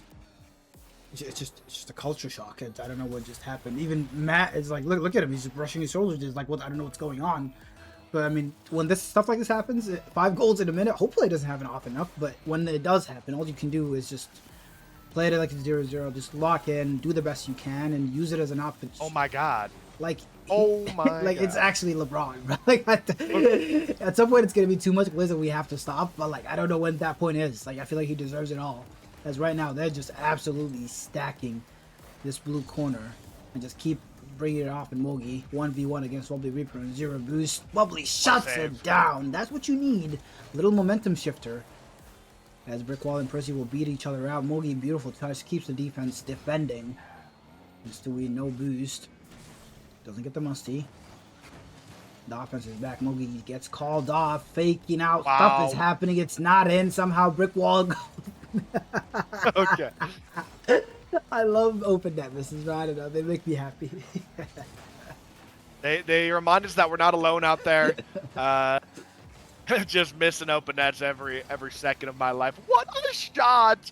It is saved away, and then they turn around and do stuff like that, and it just shocks the world every time. Looking for the backboard, Trash can't quite wrap around it. It's gonna be Bubbly, and it would be great for Moorhead just to get on the board here. Try turning their fate around a little bit for the next game, because this game's already a wash. At some point in this game, they were on track for 25 goals this game. It has been slowed down quite a bit. Midfield pass comes through, and it is going to be the back of the net yet again. 6-0, and they're still on track for 12. This is ridiculous. It's rare to see a premier or just a premier team that we just saw beat the major champions lose this badly. And if you hold tab here, it looks like Mogi's lag may have returned. He's got flashing red ping. Is this a sign for the worse? Find out. Yeah, I'm not gonna hold tab, but you let me know if they call pause, and I will pause. But we'll go from Mogi's still there. fine. I mean, also they're winning 6-0, so I'd like to think they probably want to just keep the momentum going, keep pushing it, and they'll probably be fine. But yeah, like you said, Moorhead just needs a goal. Just get their account started for this game, get a little bit of momentum, get a little bit of rotations, clean plays going. This game might just be gone, so use it as practice for the next one. This is like the best way you can look at it for your mental, for your sake, because like we can definitely see some visible frustration coming out from the Moorhead players in the cams. As I don't know what's happening in front of their goal line. Thankfully, it's not in. It's not a 7th yet, but the way it's going, it will be more. Yeah, still 100 seconds left on this clock, and gonna be an opportunity for Trasher. Does misread that bounce. Now Brick Wall just slapping a shot towards get what a cut from Percy. Honestly, Percy's playing outstanding right now. Shuts down though. Brick Wall just says absolutely no. You don't get an opportunity to go for a clip. This is mine. Ogie. His opportunity gets shut down, but it's still pressure. It's still a shot. Still A save. corner, bro. I mean, it's just they don't care. This is honestly the style of Rocket League that we're used to seeing from teams with Mogi on. It's just we don't care how offensive we have to get. We just want to be offensive. We want to go shoot. Want to just catch the opponent off guard time and time again, and it works. Season after season again, it works. It works. It works. And I don't know. Eventually, you'd think a team would maybe catch on, but I mean, 6 goals this game. It seems like nothing's getting caught on. I mean, on the Moorhead side, I'm definitely looking at Trash to be the guy to push his team forward to get them out of this route in the second game. It's only one game, but it's such a beatdown that I'm worried for it affecting future games. Like looking at his stat line, zeros across the board, not something you see every day from a player averaging 500 points a game, 2 goals a game for the whole season. That has been the absolute messiah for this Moorhead team. Top 2, top 3 player in all of Premier all season long. And they've just, and this Bemidji team right now is just, they've made him look more than just human. They've absolutely destroyed anything this Moorhead team has. Maybe the last shot of the game. Hey, at least they got a shot, you know? It didn't go in, but it's a shot. Wow. Ended the game with 1 shot at the very least. The very last seconds. I don't think they're going to be very happy with it. I don't think they're going to celebrate in that. But at the very least, they got on the board. And what an outstanding game. I will say, there was a flurry of goals in the first minute. I believe they had 5 in the first minute in like 5 seconds. They did. It's the first minute. Things really slowed down. They did end up getting 1 more goal, but that's kind of to be expected. You know, as the team that's down, you kind of want to be fighting back. You probably get a little bit over aggressive at times. So yeah, the cracks did unfortunately, you know, they got abused. But listen, Moorhead kind of pieced things together a little bit. They didn't find themselves a goal. They didn't even find really pressure, but they at least stopped the bleeding. And against Bemidji, that is important. Now, will that bleeding maybe transfer over to game number 3 here? Let's find out. 1-1 in the series still lots of life. I mean, you know, both these teams can definitely turn this game around for their favor. We'll just have to find out. I mean, we were talking about that Moorhead steam engine that got cooking last game. It seemed to have completely gone off rails. I don't know what happened in one game. We'll see if they can get back on track here. I mean, I know it felt like they had absolutely nothing on offense, but I definitely did not think they actually had 0 shots until that bubbly whipper shot at the end. I genuinely thought that's just, you know, sometimes games feel a certain way, but it's not actually like that. I expect them to have like a random shot on the crossbar that counted as a shot, but 1 shot coming in the last 3 seconds of a game, not exactly how you want to stop. Wow. Beautiful play. The follow-up is there. Decent save on the goal line, but unfortunately, Percy is right there to say thank you very much. And that is going to be the biggest problem that Moorhead face now. They're so used to seeing Mogi just clip after clip after clip, and when they realize it's not just Mogi that can do that on this team, Brickwall finding himself a nice opportunity at the backboard to set up Percy who can strike, that is when things become really dangerous for this Moorhead team, because you got more to look at. You got more than just Mogi to look at. Stu looking for an opportunity here. Just 1 touch, it's not going to be threatening enough. Mogi can just instantly convert this into an offensive chance. Gets the reset, but it's nothing very threatening. Brick wall, nice touch for himself. Looking for the sidewall, can't quite find it. It's going to be cleared away. That shot is wide. Could have been an opportunity for Moorhead to get the lead, but it's wide. And Bubbly glags out. No pause is called yet. Someone's got to say something, I think. There it is. Pause is called. Yeah, pause is called. And wow. That is it's right back the other way. Things are just gonna get reset off the kickoff, I think. Yeah, things happen, and it shows that it can happen for both teams. Let's ask if everyone's good. Yeah, let's get all bits all around, and then we'll do stuff from kickoff again. It seems like everyone's good to go on that team. Bemidji waiting for. All right, they're all good. Let's go. Send us in. AK, pause the game. All right, there we go. Resuming on kickoff. A little bit inconsistent with how many saves we're at, or how many pauses we're having in this game, but there's not much we can really do about it. You know, people just getting kicked from the lobbies, people Ethernet cords not working. I don't know exactly what's going on today, but it seems we are just not meant to stream 4 games in Premiere. That's the takeaway that we're having here. It's just not happening. Streaming 4 games in Premiere is just an impossible dream, apparently. And it's just, is this a strategy that this Moorhead team have found? Every time they get out of a pause, they immediately score, I feel like. I think they better start calling pauses every 5 seconds. Every kickoff. What is happening, AK? Yeah, I don't know. This authenticating thing that kicks you, that's happened to me more often than I'd like to recount. I don't know what's happening with anti-cheat. And then the lag is, yeah, it's, you got to be as accommodating as you possibly can. If they were playing off stream, they would just have to run it until Mogi rejoined the lobby. It would just fully play him with him lagging out, and it would be what it be. But because we're in the lobby, you know, we can try and be nice as much as we can, but there's only so much you can do. Hopefully no more, hopefully no jinxes, hopefully the rest of the series goes well. It's all tied, all around, perfectly even. No one has gotten the advantage out of any dog shit. So, game 3 underway. Decent bomb. See, that's like not much, something we haven't seen much of. We've seen bombs from Bubbly Reaper, of course, but like Stewie and Brad, when they're running through the play, they've been, what a dunk by Stewie. Doesn't get the double.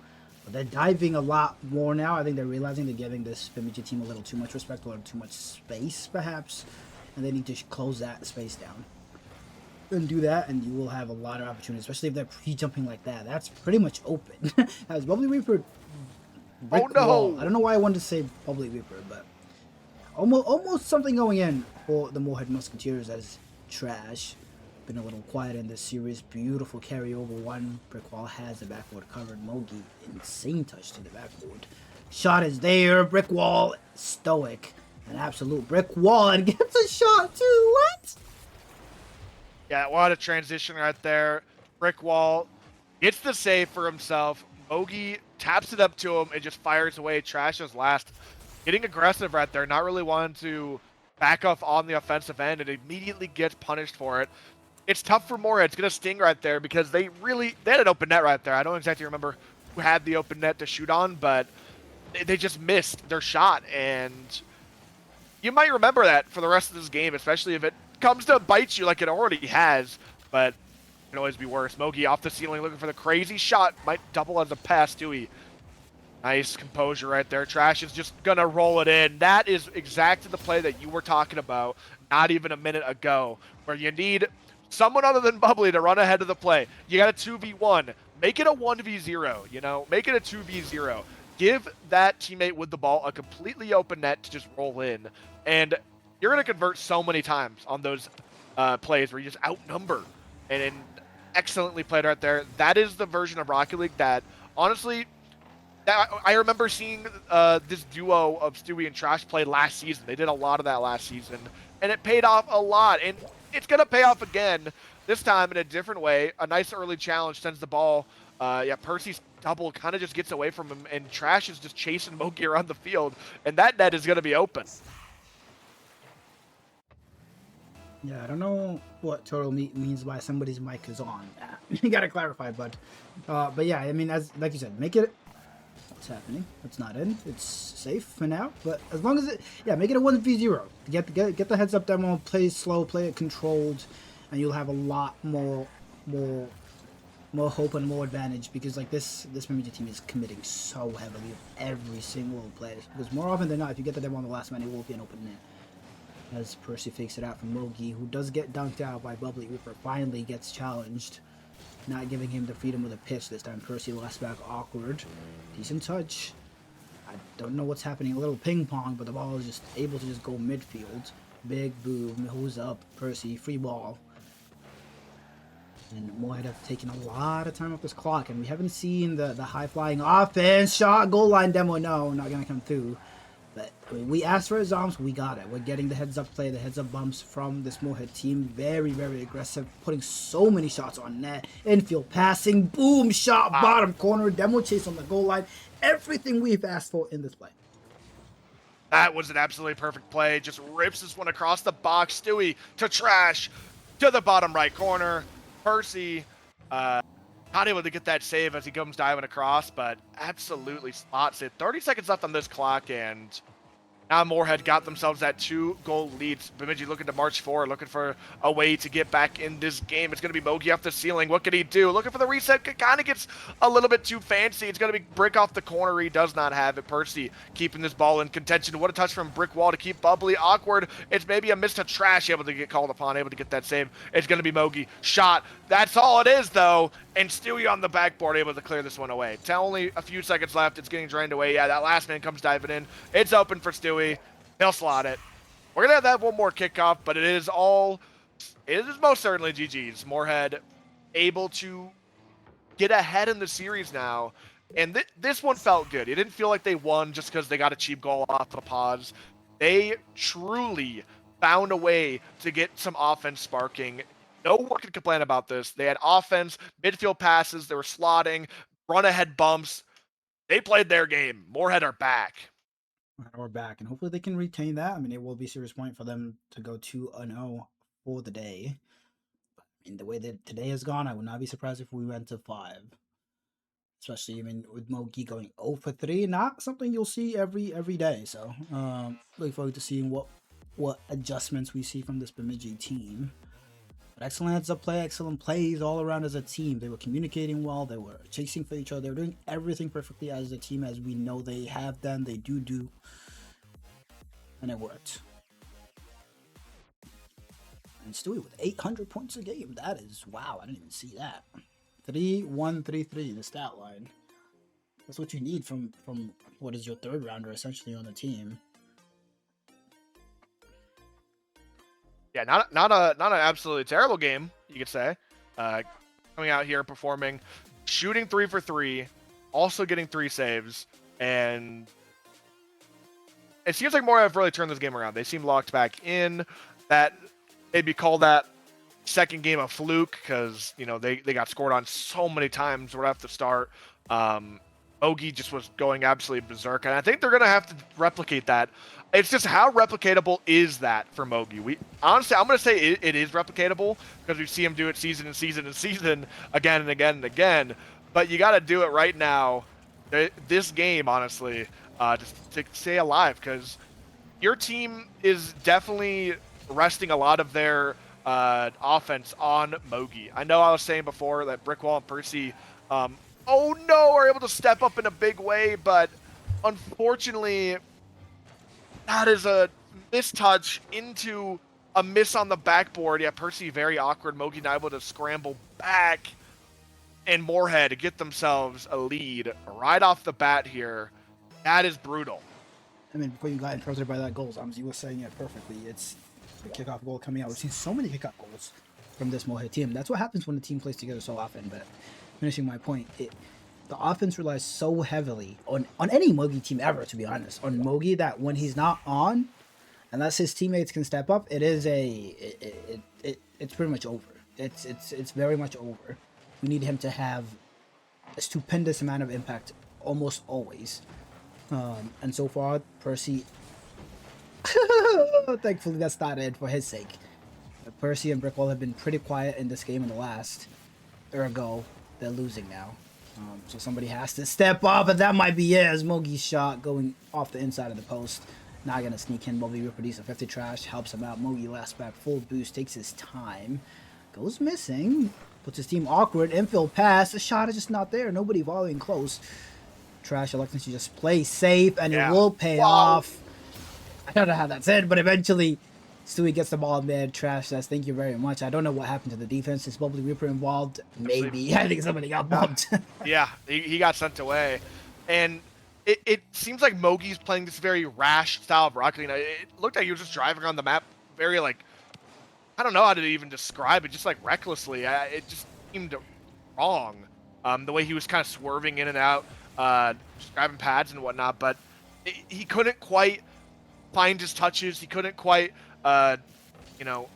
he's not playing his game that he wants to be playing, and Brickwall's going to go missing here in the midfield. Mogi has to cover up. I don't know what that result of is.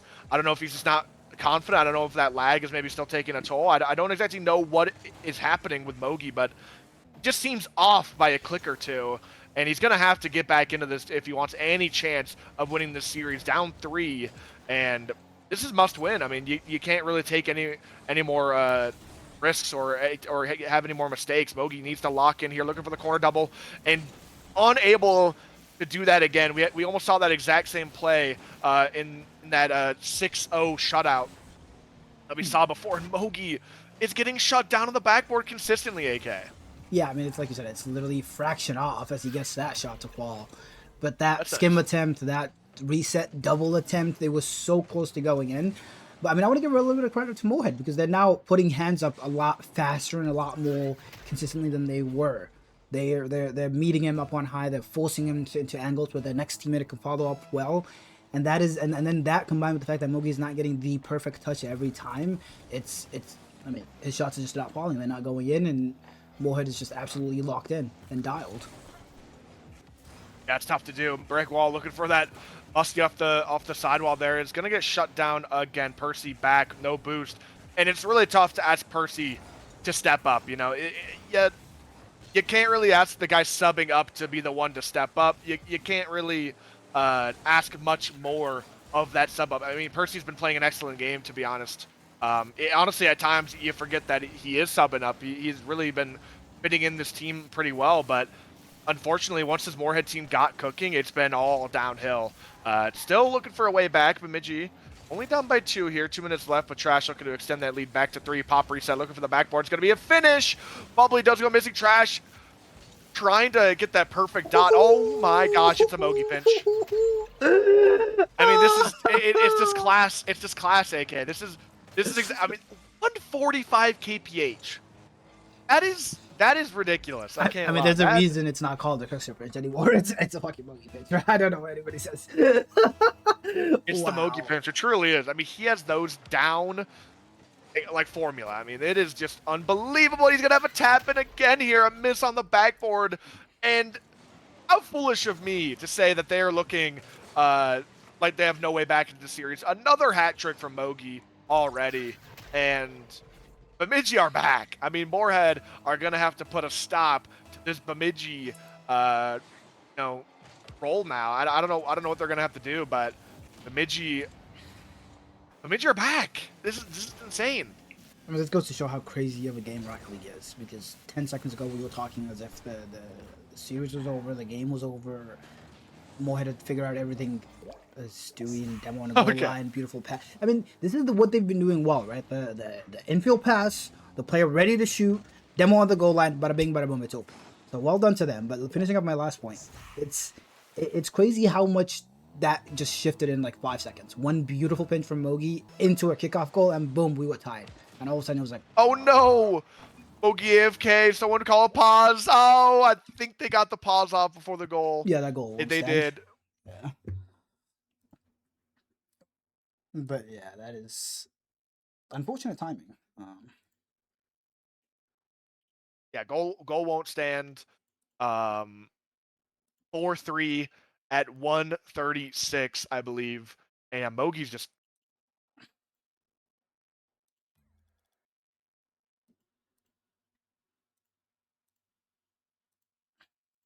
Okay, my keyboard died when I tried typing 4, but 4-3 with 1:36. Okay. All right, they're good to go. It seems. I hope it doesn't happen again like it did last time. But yeah, we'll have to play on, man. I mean, once again, every time I think we alliterate this, it sucks. It sucks. But we're making our way through, AK. Oh, you typed in the Twitch chat. It's possible. Okay. That's awesome, bro. He typed PUSE, PUSS, PPAUSC. And they equalize. And they equalize. Wow. Maybe the strat being swapped around now. And it's Bemidji now taking advantage of the pauses. As I don't know where bro is playing right now, but I mean, honestly, we definitely we knew something was wrong because Mogi not having a cam on is not something you see often. so that maybe contributing to it. He might be lagging even more if he had a cam on, so maybe that might be a good call from him. But a minute on, series points for Bemidji. They have to win to tie it up. Then we're not going to come through. Beautiful bombs, beautiful shot. Well, the Reaper keeps it just close enough that whatever the goal he does, Stewie's able to follow, and they get their 5th goal. This time it will count. I mean, they've got a formula down, Moorhead. It really is pass, bump, shot every time. And honestly, despite it kind of feels like an all-in strategy at times because you really got to commit all 3 players to do that strategy. But typically, that man bumping is already driving back. So even if it's a counterattack begins, you at least have someone able to guard up as last, or maybe someone even able to scramble back to cut. So it is a really, really, really strong strategy that they have just been running with. I don't know if that's what their first series with Moorhead looked, or sorry, with Duluth looked like at all, but I mean, this entire series has been the same, honestly, same structured goal almost every time, and it is just working over and over again. We got 20 seconds left here, though. Bemidji need a goal. They desperately need themselves a goal. I don't know how it might come, and this might be it. Trash's missed touch. It's going to be saved away, but with only 10 seconds left, can they find their opportunity? No, the last man just barely able to get there. Now cleared away by Trash. All this ball needs to do is hit the ground. It's in front of the goal. Moorhead are going to walk out of this champion. Oh my goodness, though. That was a messy series, AK. Able to clean it up, able to get through, able to close it out, but my God. What an interesting series. Moorhead able to stay solid for the entirety here. But Bemidji did well to fight back. They really did. Despite suffering a lot of these problems, internet problems, a lot of that's just very tilting in general. They still played great. Mogi, I mean, he might have been averaging almost 2 goals a game right there. That was pretty ridiculous. But GG's for Moorhead, able to run out of here with a series win. A much-needed series win. I believe they were pretty low in the standings. They're propelling themselves up with today. They might have doubled their total standings points today. Yeah, you're not almost doubled. Yeah, you're not wrong. They fly up the standings, and they more than anything build that gap to 9th place so much. They only had a 5-point gap now. That makes it 15, depending on what the Victory and the Miracles and the Buffalo, I guess, could cook up behind them. But that's a very, very good day of Rocket League for them. But that was, unfortunate. Well played, well done to Percy and the Lumberjacks. They did their best. Unfortunate timing on whatever was happening with their lags and stuff. Hopefully they figure that out for next weekend, especially the major. But two very good teams, not split by much. Unfortunately today, it might have been a little bit of the lag, but a little bit of Moorhead just finding their play style and locking it in absolutely all the way. So well done, well played, and that will be our last series for the day, Zoms. It's been a long day. Thankfully, we didn't go to the 5. Almost did, but we didn't. But a very, very good day of Premier Rocket League. Yeah, we almost find ourselves in another game 5, but the back-to-back-to-back did not happen. Bemidji, unfortunately, could not find that last gear inside them. They had a lot of disadvantages today, though, so you can't really fault them for that. Bemidji honestly fought very well. But Moorhead fought through all of that, able to get themselves a win. Unfortunately, not able to close out that last series with Winnipeg and Brainerd. I'm sure, honestly, they're probably already playing right now. Curious to find out how that ends up. You can always check the MCS website at midwest.gg. Of course, I think that's all that we have for you today, though. Like, AK, you want to close us out here? No, that is all we got. Well said, well done. Thank you for joining us, Zoms. We love you. We appreciate you. Sarah Blaski for joining me for the first one. Shout out everybody who does everything, all the players that played MCS. We will be back someday, one day, I don't know. Some streams have been a little far and few between this season. We still have more than like 60% stream rate, so it's not bad, but it's not as it was last season with 100%. But we will be back one of these days, I'm sure. Hopefully Thursday. But Major 2 around the corner, last week of the regular season, next week, a lot of things to look forward to. Maybe even like a end of season tournament coming up here and there, those who know. But we will talk about that when we talk about it. Thank you, Zombie, again. Shout out, Zom, shout out. Used to take those who know. I'm sure it will be back one day. One day or day one. But with that, I think it's time to say goodbye. Thank you to everybody again, and we'll see you next time. Game 6, off the backboard, Blaski's there for the clear, and we bang, bang, collects it, off the ceiling, looking for a pass mid, Louis is up, this is off the backboard, living for the dome! Spalty's gonna put it away, and the Brainerd victory will win it right there. Burnsville are your rising star champions! But the wrong man has the ball. Bad man has the ball. It's still up somehow. Give it up for your premier champions, the Minneapolis Miracles.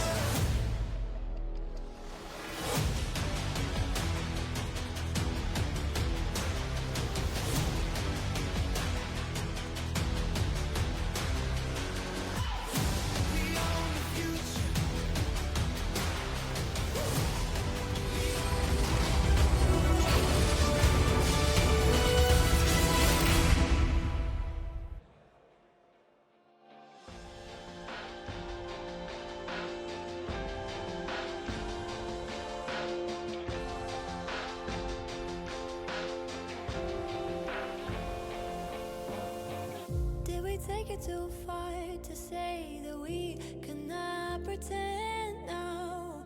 Was it never enough to have just everything you want? In your shadow I found a place to hide me from my own thoughts. And if I ever got lost, you'll find a way to bring